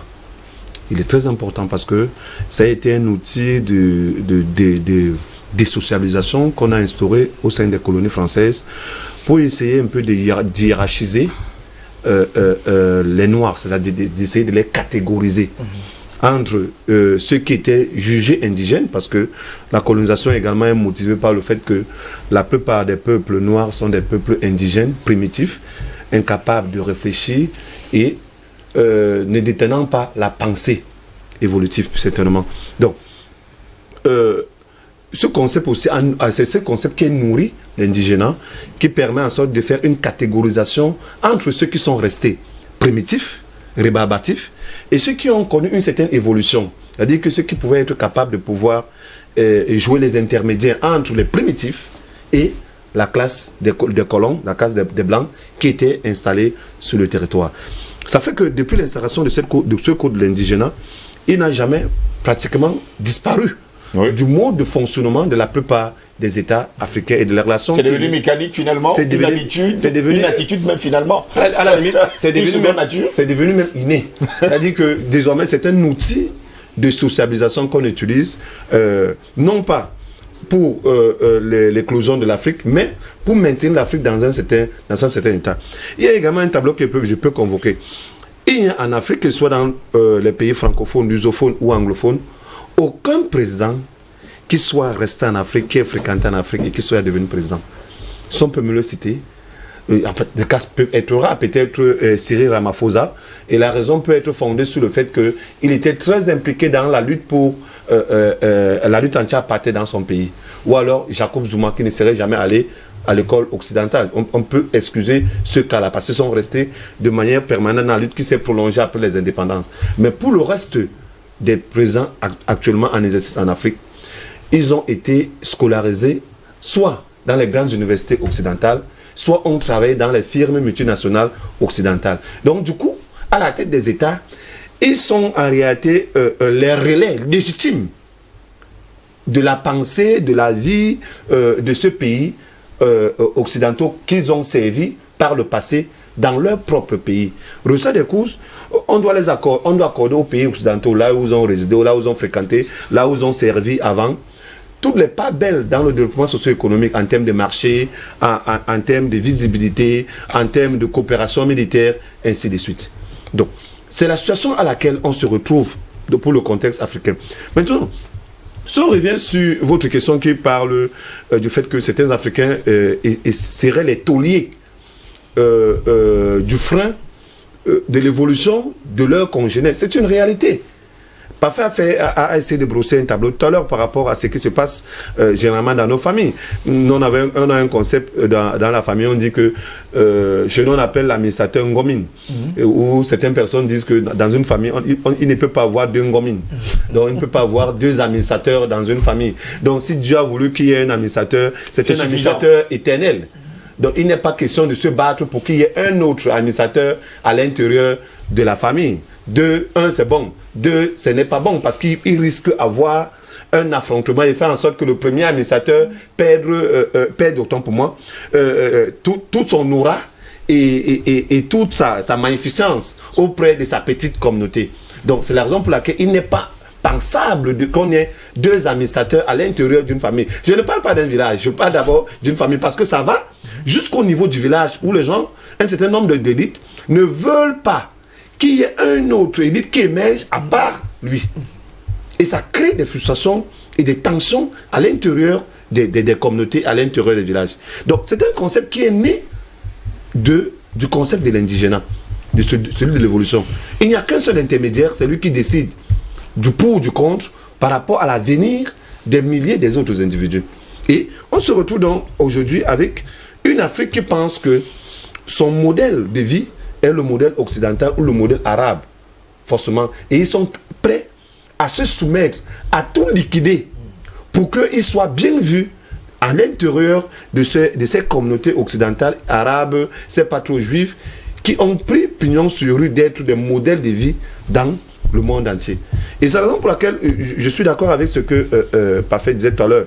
Le concept du changement de paradigme pour essayer de resociabiliser, de rééduquer nos populations en leur faisant comprendre que non. Ce qu'on vous a vendu là, c'est de la pacotille.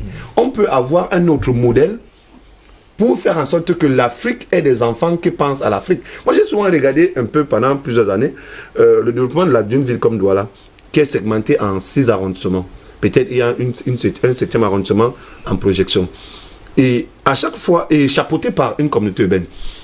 Vous voyez que on a 6 arrondissements, par exemple, qui doivent se partager un budget commun.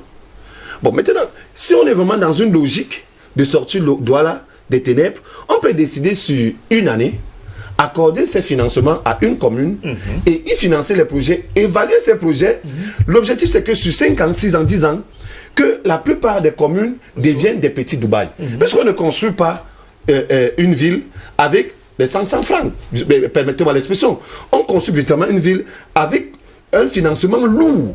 Et le financement lourd est lié au fait qu'on puisse bloquer de l'argent pour orienter un développement dans un espace, dans l'optique de voir ce que nous avons fait. Mais qu'est-ce qui se passe? C'est qu'on donne un peu.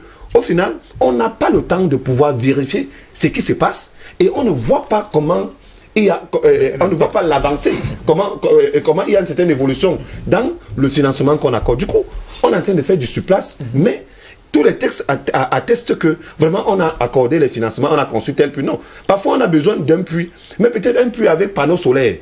Par contre, l'argent qu'on dispose peut être capable de construire 10 puits. Mais un puits avec panneaux solaires peut servir à financer ce développement-là, en fait, ce projet-là. Donc c'est la situation dans laquelle on se retrouve.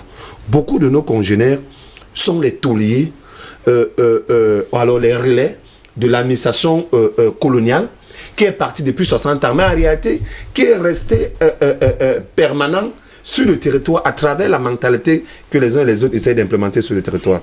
Albert Anatole, ici, il y a également une autre catégorie d'Africains qui n'aiment pas justement le continent. Il y a ces fonctionnaires qui n'ont jamais voulu aller à la retraite. Ils sont d'ailleurs très nombreux. Ça, il faut le dire également. Il faut insister là-dessus. Ils ne veulent pas voir justement les jeunes prendre le relais pour construire. Et même dans l'administration publique privée, lorsqu'un jeune arrive avec des ambitions de changer les choses, tout de suite, soit il est abattu, soit on le réduit à de basses besognes. Bon, je crois qu'il ne faut pas faire la confusion entre ces luttes intergénérationnelles et avec la... Ça fait partie justement, Albert Anatole, ici. Il ne faut pas faire une confusion entre cette lutte intergénérationnelle et la thématique qui nous interpelle ce matin. Déjà, vous avez convoqué le terme, vous avez utilisé le mot juste à l'heure, le complexe. Mais oui. Quel complexe? Le complexe de nègre ou bien le complexe d'infériorité? La question fondamentale, c'est de savoir est-ce que l'Africain travaille pour le continent africain, pour l'intérêt du continent africain? Est-ce qu'il est formé pour le faire? Je voudrais prendre 2 ou 3 images. La première image, vous avez un pays qui bénéficie d'un financement, comme d'habitude, et peut-être pour construire une école ou un hôpital, c'est souvent à cela que ça sert, parce qu'il est hors de question de construire une industrie sur le continent africain, parce qu'ils ne sont pas là pour ça. Et tout de suite, vous êtes surpris que, hier, on vous a parlé d'un concours de financement de 700 milliards de francs CFA, mais lorsque vous regardez le projet qui a été réalisé, ça ne peut pas être évalué à 700 milliards de francs CFA. Où le gap, où il est passé, par où le gap? Le gap est reparti de l'autre côté. Là, on achète des immeubles en France, on va investir en France, en Belgique, en Londres, aux États-Unis. On va acheter une maison là-bas. Ça, c'est la première catégorie de ces ennemis, justement, qui n'aiment pas leur pays. Vous avez les autres ennemis et ils se recrutent. Contrairement à ce qu'on pourrait imaginer, ils se recrutent partout. Ils se recrutent parce que, pour ceux qui ont des visages, ils se recrutent au niveau de la société, dans la société civile. Ils se recrutent dans les médias, chez des hommes d'affaires, chez des opérateurs économiques, chez des politiciens, au sein de l'administration, et ils sont très nombreux comme ça. Dans l'enseignement. Même dans l'enseignement, ils sont là. Et même chez le petit commerçant, ils sont aussi nombreux là.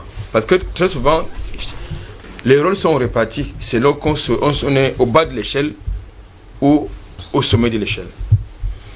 C'était juste une parenthèse.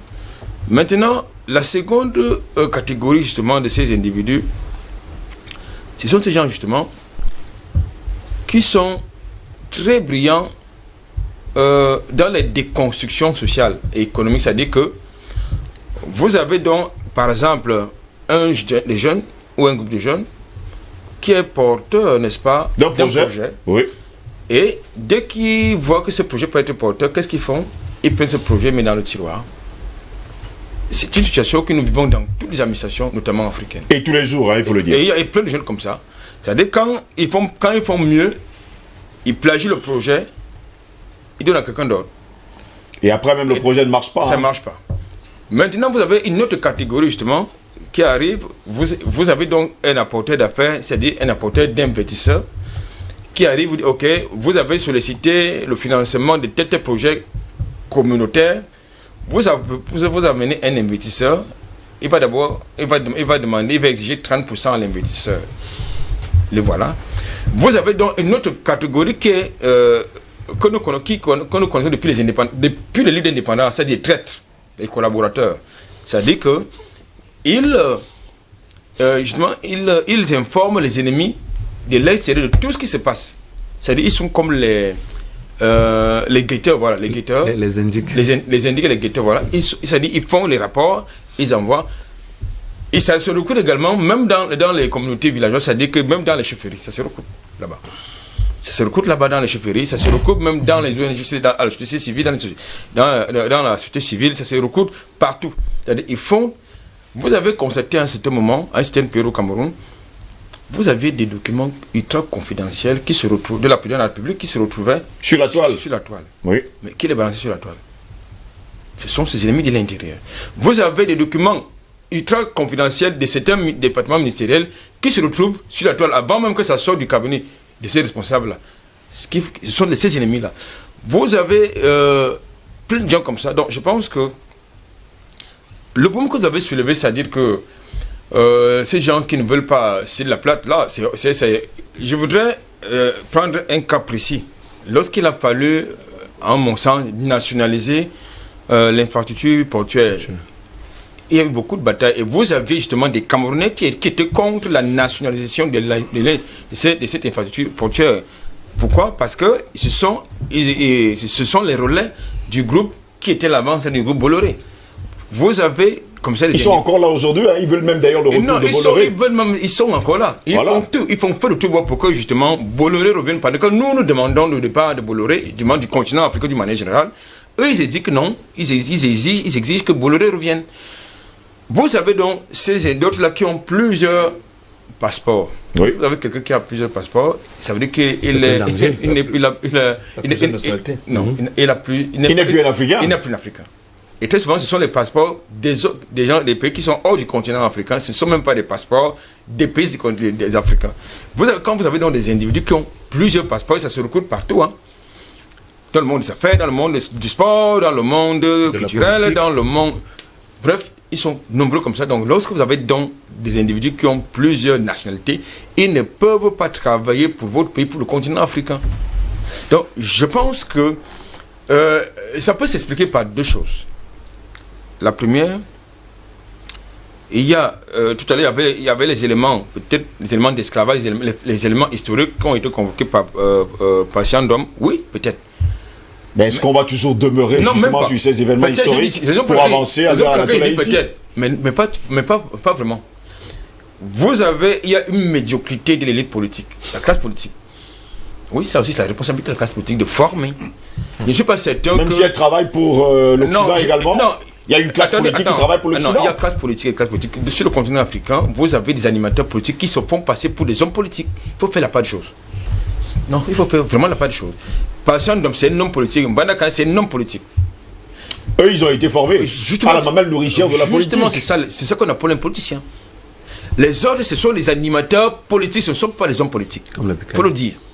C'est-à-dire que c'est pas parce que quelqu'un a pris la tête d'une formation politique qui devient un homme politique. Je suis désolé. Un homme politique, c'est celui qui a été formé, qui a des instruments politiques, qui a une idéologie. Est-ce qu'ils ont une idéologie, ce que vous appelez les politiciens? Non, qui a la maîtrise de l'idéologie? Donc moi je pense que... Ils sont partis. Alors je pense donc qu'il est important que les hommes politiques forment d'abord les populations, c'est important. Parce qu'il faut désaliéner tout le monde. Il y a une désaliénation culturelle. Parce que moi je suis toujours... On a souvent l'impression justement qu'ils sont là pour aliéner un peu plus encore la population. Moi je suis très outré. Tu entres chez quelqu'un... Quand vous demandez de désaliéner... Vous entrez chez quelqu'un, il ne peut pas vous donner un plat de pain. Non, ce qu'il vous donne c'est le caviar... C'est le champagne? Non, du caviar, du camembert, même pas le mintumba que moi j'aime manger. Mais c'est même outrageant à la limite.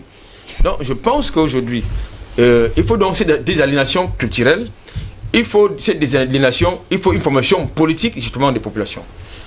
Et ça passe, n'est-ce pas, par notre système éducatif. Parce qu'aujourd'hui, on enseigne à notre jeunesse l'histoire des ordres, pas notre histoire. On enseigne à nos enfants la géographie des autres, pas la géographie de nos pays. Ça pose un problème. Et ces manuels scolaires sont édités où? Elles sont édités ailleurs, n'est-ce pas? Est-ce que les centres culturels français, les centres culturels britanniques qui sont sur le continent africain sont là pour la promotion de la culture africaine? Non. Ils sont là pour la promotion de leur culture. Et non pour la culture. Ils les surnomment maintenant les instituts français du Cameroun. C'est la même chose. C'est la même chose. À donner les noms des dénominations que vous voulez. C'est-à-dire ce sont les mêmes instruments d'aliénation. Ils ont même les médias. Mais il faut donc que les Africains, d'une manière générale, commencent à regarder les médias africains, qui, pour certains, d'ailleurs, copient exactement ce qui se passe chez les autres. Il faut des médias qui font la promotion de notre identité africaine, de notre culture africaine, du patrimoine africain. Merci beaucoup Albert Natola. Ici, messieurs, permettez-moi de lire les messages de nos téléspectateurs. Ce matin, ils sont la priorité. Bonjour DBS, bonjour Monsieur Ngos. Très bonne thématique. Monsieur Ngos, est-ce que Monsieur Ella peut argumenter mon point de vue qui est le suivant? Le tribalisme est un problème périphérique. Qu'est-ce qu'un État? Qu'est-ce qu'une nation? Qu'est-ce qu'une république?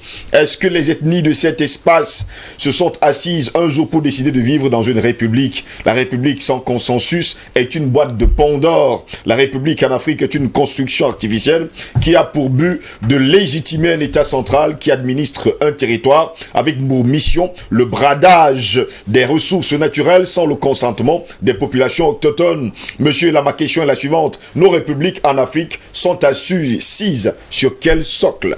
C'est le socle qui détermine l'orientation de toute société. À partir du moment où la tradition est auxiliaire de l'administration artificielle imposée, le peuple ne se retrouve pas car il y a absence d'un contrat social. Un peuple sans socle ontologique est voué à la prostitution morale. C'est Bilim Jonas du Parti communiste du Cameroun qui nous a écrit ce matin. Vous parliez d'hommes politiques, bon voilà.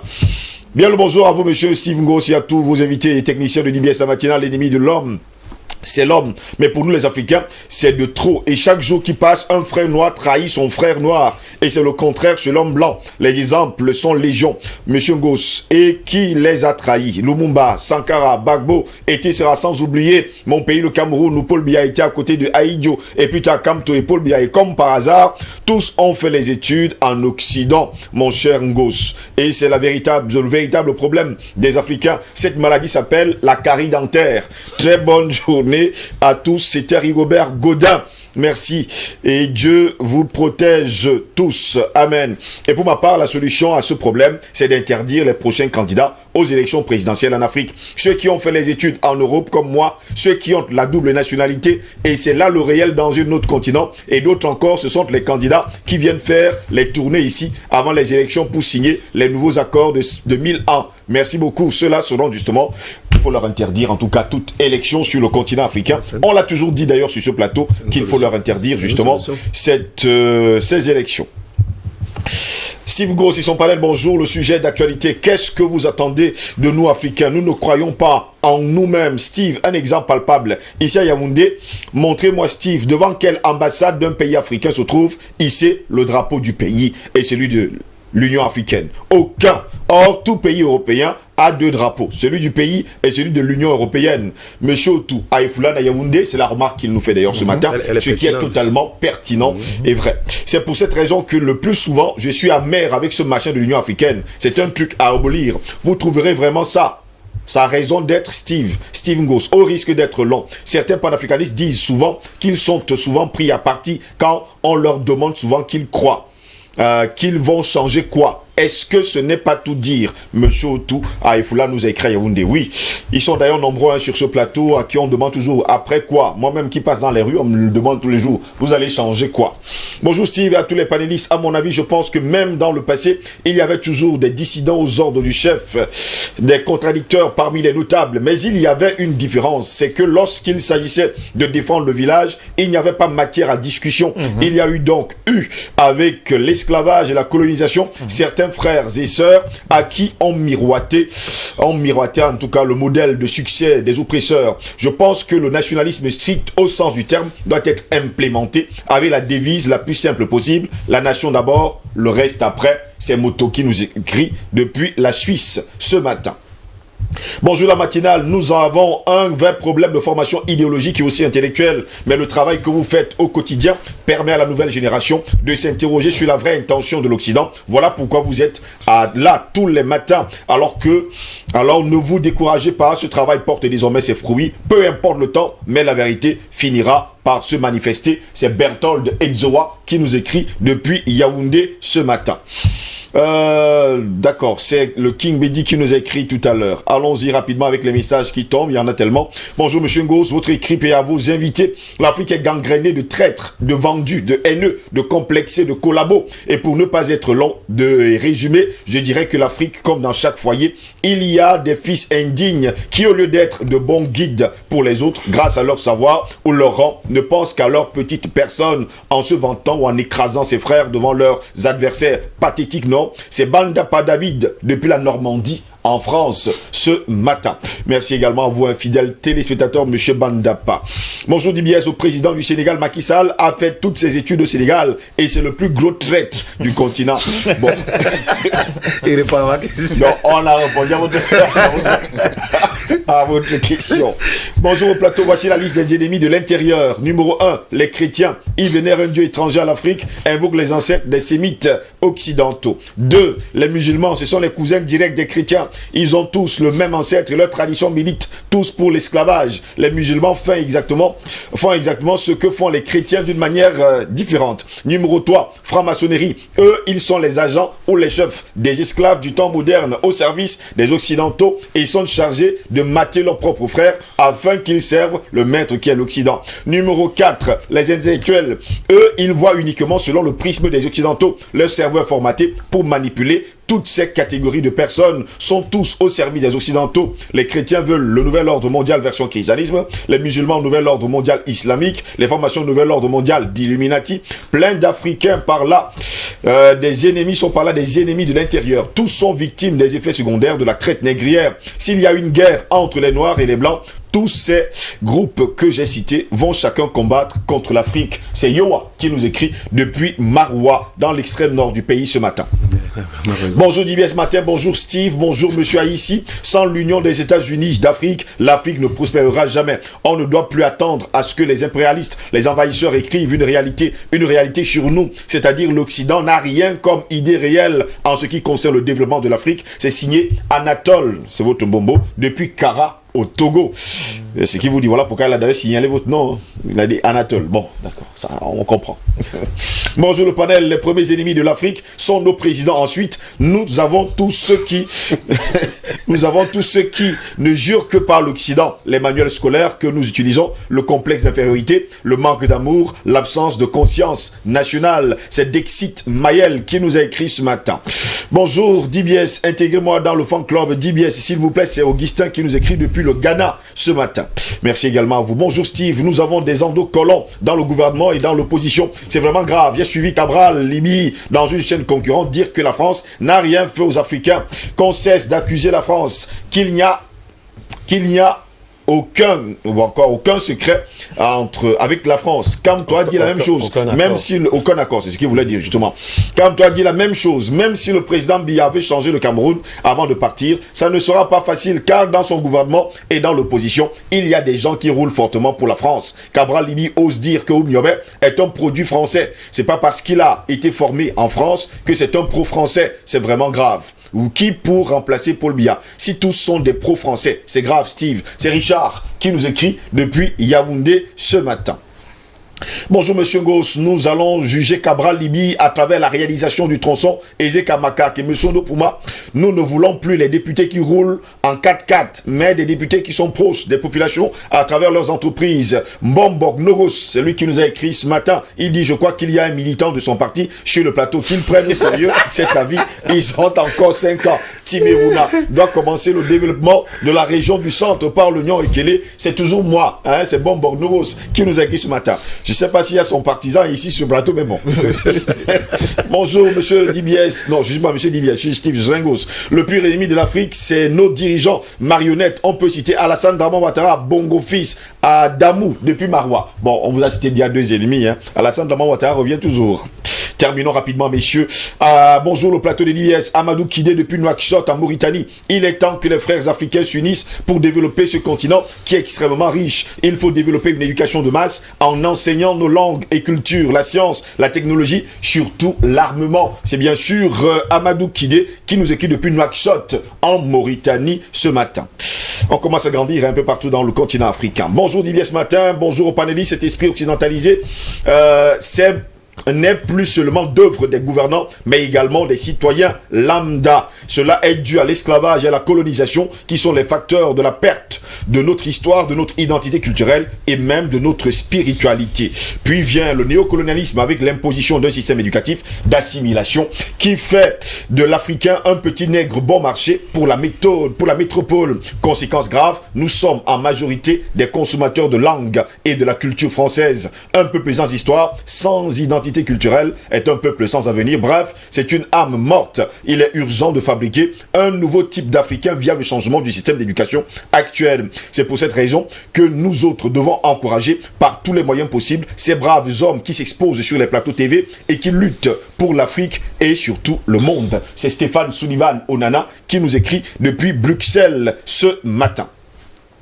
Bonjour Steve, et au panel où il y a beaucoup de traîtres, beaucoup même, mais le mal des Africains n'a pas sa racine en Afrique, c'est seulement les branches qui nous dérangent. Tout est conçu à partir du Code noir et de ses accords coloniaux, et il y a des Africains qui croient que les Occidentaux ont tout accompli et nous devons les suivre. Ce sont ces Africains qui donnent à l'Occident, qui donnent tout à l'Occident. Un exemple, Anani de Port-Gentil au Gabon. C'est pourquoi le président du MRC Maurice Kamto a dit que la France n'a rien à voir avec le sous-développement du Cameroun. Merci beaucoup à vous également. Bonjour Monsieur Ngo, ces détourneurs sont des petits démons. Il faut les afficher. Commençons à leur faire de la publicité en affichant les photos de tous ces détourneurs, même leur famille, si c'est possible. C'est vrai, ils n'ont plus honte. Mal, mais cela fera tâche. C'est M. Ben qui nous a écrit. Il y a encore plusieurs autres messages, messieurs. Je ne pourrais pas les lire tous. Jusqu'à preuve du contraire, Patient Parfum d'Homme, ils sont nombreux les Africains qui nous écrivent ce matin, les téléspectateurs, pour qui disent il y a trop de traîtres sur le continent. Que certains disent dans les entreprises, qu'elles soient privées ou pas. Il y a même quelqu'un qui écrit que ce soit dans le privé, que ce soit dans le public, que ce soit dans l'administration, que ce soit même au sein de nos familles, des traîtres. Il y en a à profusion. On va terminer rapidement, messieurs. Oui, mais bon, ils ont parfaitement raison. Mais s'il vous plaît, je vous dis que le sujet d'aujourd'hui, il est vraiment vaste et il est complexe. Il est vaste et complexe. C'est pour ça que j'ai fait deux distinguos et on peut voir dans chaque sous-groupe, on peut encore faire des détails. J'ai de la contradiction première, c'est le type de rapport que nous avons avec l'Occident qui nous a colonisés. C'est ce que j'appelle la contradiction première. Et j'ai dit, là-dedans, la solution, il faut purger la question du contentieux historique entre le peuple colonisé que nous avons été et l'Occident. La contradiction secondaire, c'est les nouveaux blancs qui sont à la tête de nos États, excusez-moi de les appeler ainsi, qui en réalité sont les chiens couchants de l'impérialisme, donc qui sont là pour défendre les intérêts des Occidentaux. Quand je l'ai dit, je vais revenir sur quelque chose de fondamental qui est la culture. Steve, la culture, comme on le disait souvent, c'est ce qui reste quand on a tout oublié. N'est-ce pas? La question culturelle, la domination culturelle des autres sur nous a un impact que vous ne pouvez pas vous imaginer. C'est inimaginable. Mais ce n'est pas une excuse déjà, Patient Parfum d'Homme. Ce n'est pas une excuse, c'est une réalité. Parce qu'on a souvent l'impression que c'est une excuse. Non, c'est une réalité. Il est l'heure de regarder en face, de regarder à l'avenir, pas justement au passé. Vous savez. On a souvent l'impression que c'est la bonne excuse qui revient tout le temps. Si vous voulez guérir, bien soigner une maladie, il faut d'abord faire le diagnostic de la maladie. Le tout n'est pas de dire je veux guérir, mais tu guéris de quoi? Quelle est cette maladie? Il faut bien déterminer, définir, n'est-ce pas, comment dire ça, le caractère nocif avec ce que ça peut engendrer sur le corps. Je vous dis, la culture, c'est quelque chose de terrible, de fondamental. Quand vous êtes sur domination culturelle, je peux vous assurer que vous pouvez tourner en rond comme un petit poisson rouge dans un bocal. Vous n'allez pas vous en sortir. Il faut d'abord casser cette affaire de cette domination culturelle. C'est quelque chose d'incroyable. Et c'est ça qui crée toutes les autres métastases. La corruption, le complexe d'infériorité et tous les complexes que vous pouvez voir. C'est au niveau de la culture. Regardez Steve. Regardez un peu. À une certaine époque ici, on avait des musiciens qui jouaient les airs locaux.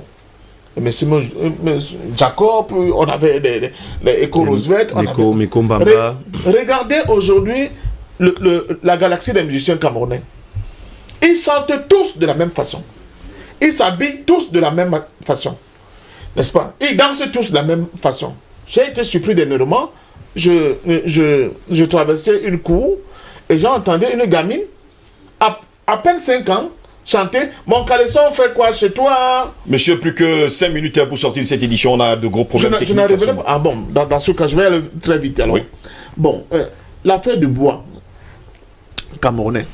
On a pris une législation. La législation a décidé que la transformation du bois doit se faire localement. Et date de 96. Elle date de 96. On ne veut plus que le bois débuté en Grime sort exporté de nos ports pour l'extérieur. Il y a un gros scandale actuellement entre l'exportation, d'abord l'exportation et du bois camerounais et l'importation de ce bois-là vers un pays tiers qu'on appelle le Vietnam. Oui, on en a parlé sur ce plateau d'ailleurs. Qu'est-ce qu'on a constaté? On a constaté que ce que la douane déclare sorti de nos ports ici à Douala, par exemple, ça déclare 16 milliards, arrivé au niveau des ports vietnamiens, on va se rendre compte que ce chiffre-là, il faut le multiplier au moins par 5. Où est passé le gap, comme disait un acteur tout à l'heure?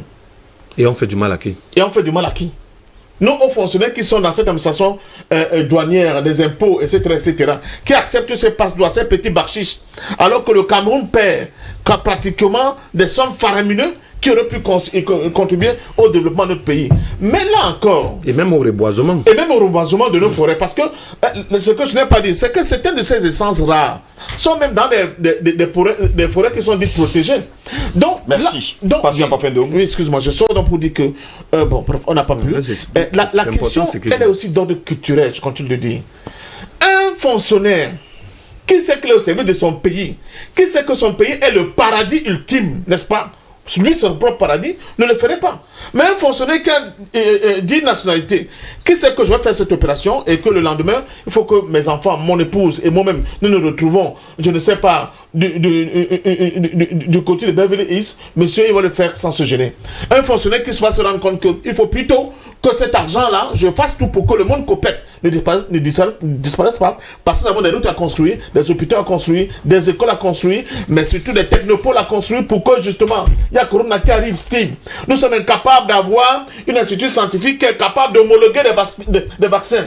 Au point où on ne sait pas ce qu'on va nous injecter bientôt.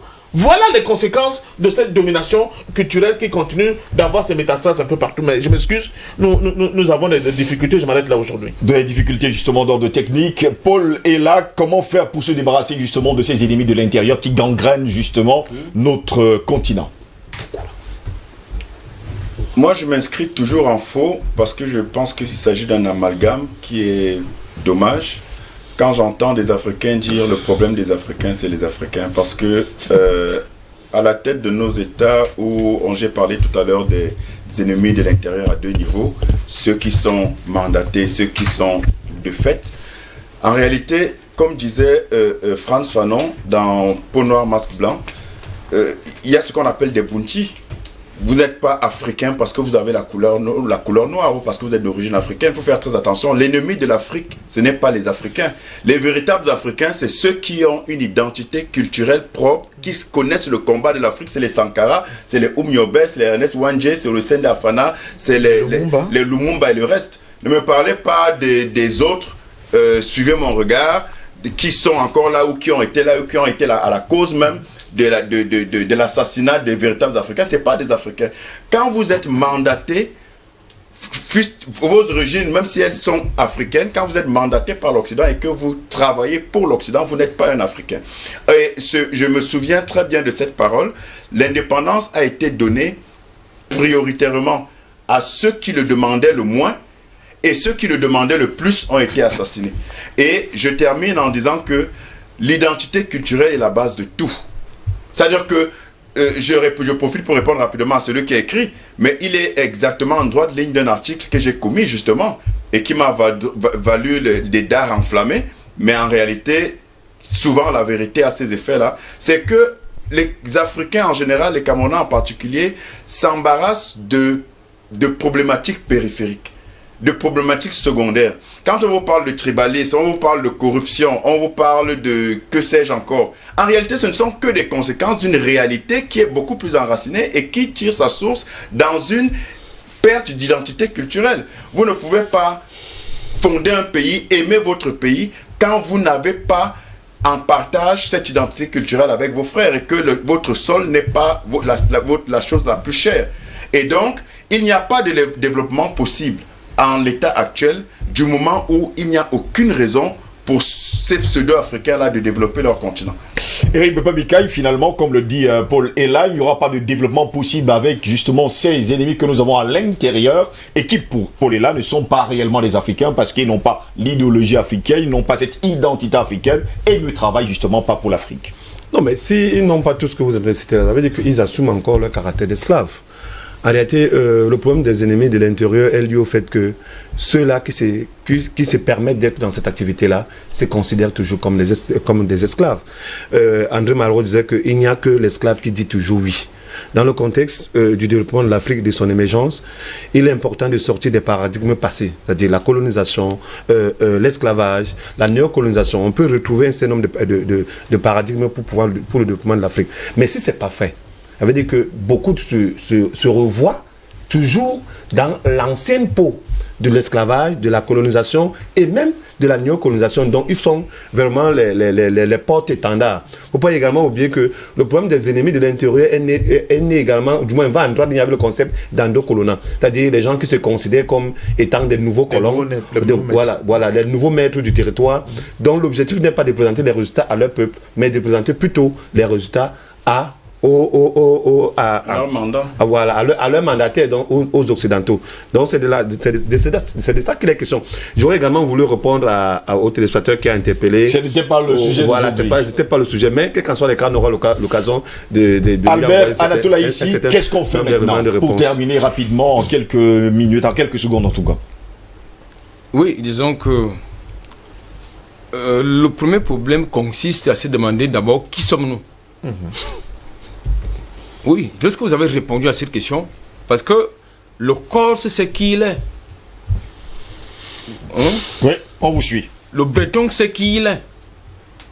Le Chinois, c'est qui il est. Est-ce que l'Africain, c'est qui il est? Non, je ne pense pas. Enfin, c'est un. Je ne sais pas qui sont-ils. Mais si en tout cas, moi, je sais qui je suis. Sur le plateau, tout le monde sait qui il est. Moi, je sais qui. Et voilà pourquoi nous défendons l'Afrique. Moi, je sais qui je suis. Albert Anatola. Lorsque vous avez donc, justement, levé cette ambiguïté-là, ça résout les autres problèmes, c'est-à-dire les problèmes d'identité, les problèmes d'aliénation culturelle, les problèmes de complexe, de corruption culturelle et même corruption culturelle, même de complexe, les problèmes de complexe d'infériorité. Là où je ne suis pas d'accord avec Paul là, écoutez, c'est pas la multitude qui fait une révolution. C'est-à-dire que nous soyons infiltrés par les collabos ou bien par ceux qui sont à l'extérieur. Ce que nous sommes en train de faire sur ce plateau chaque matin pour du fruit. Et je peux vous dire que même les locodèrmes, pour beaucoup, deviennent africains sans le vouloir. Parce que justement, ils sont désormais sensibilisés des réalités, des horreurs que commettent justement leurs dirigeants, leur pays sur le continent africain. Donc je pense qu'aujourd'hui, ce qu'il faut faire, c'est quoi? C'est que dès que nous savons déjà qui nous sommes, je pense que ce sera plus facile. C'est plus facile de faire quoi? D'avancer. D'avancer, de construire. Parce que mais le problème c'est quoi? C'est que lorsque vous regardez sans rien faire, ça veut dire que vous vous rendez complice. Il faut donc faire quelque chose. Il faut toujours faire quelque chose. Il faut bousculer les lignes pour que les choses avancent. Merci beaucoup Albert Anatola ici d'avoir été là ce matin. C'est fait un plaisir. C'est vrai que l'émission a été faite à la hussarde. Et merci également à vous, Eric Pepin-Bikaï, d'avoir été là ce matin. C'est moi qui vous remercie. Patient Parfaido, merci d'avoir été là ce matin. Mais mes ancêtres ont créé l'Union des populations du Cameroun. C'était tout dit. Merci également à vous, Paul Ella, d'avoir été là ce matin. Malcolm X appelait les ennemis de l'intérieur les nègres de maison et les véritables Africains les nègres des champs. Et donc je pense qu'il faut beaucoup plus de nègres de champs pour pouvoir délivrer l'Afrique. Et justement, il nous faut justement beaucoup de nègres de champs et détruire justement les nègres de maison. Mesdames, messieurs, c'est ici que s'achève cette autre édition de DBS Matin, la 3e du genre de cette semaine, avec quelques petits couacs à cause des petits problèmes techniques. Mais nous allons vous revenir demain, regaillardi, pour vous offrir encore le meilleur de nous-mêmes pour une nouvelle édition de DBS Matin. N'oubliez surtout pas, le premier ennemi à combattre est à l'intérieur de soi. Souvent, c'est le seul. Lorsqu'il n'y a pas d'ennemis à l'intérieur, les ennemis de l'extérieur, eh bien, ne peuvent pas vous atteindre. Notre ennemi, il faut le dire, est toujours au-dedans de nous-mêmes. Bonne journée à toutes et à tous, et à demain, si plaît à Dieu. Au revoir.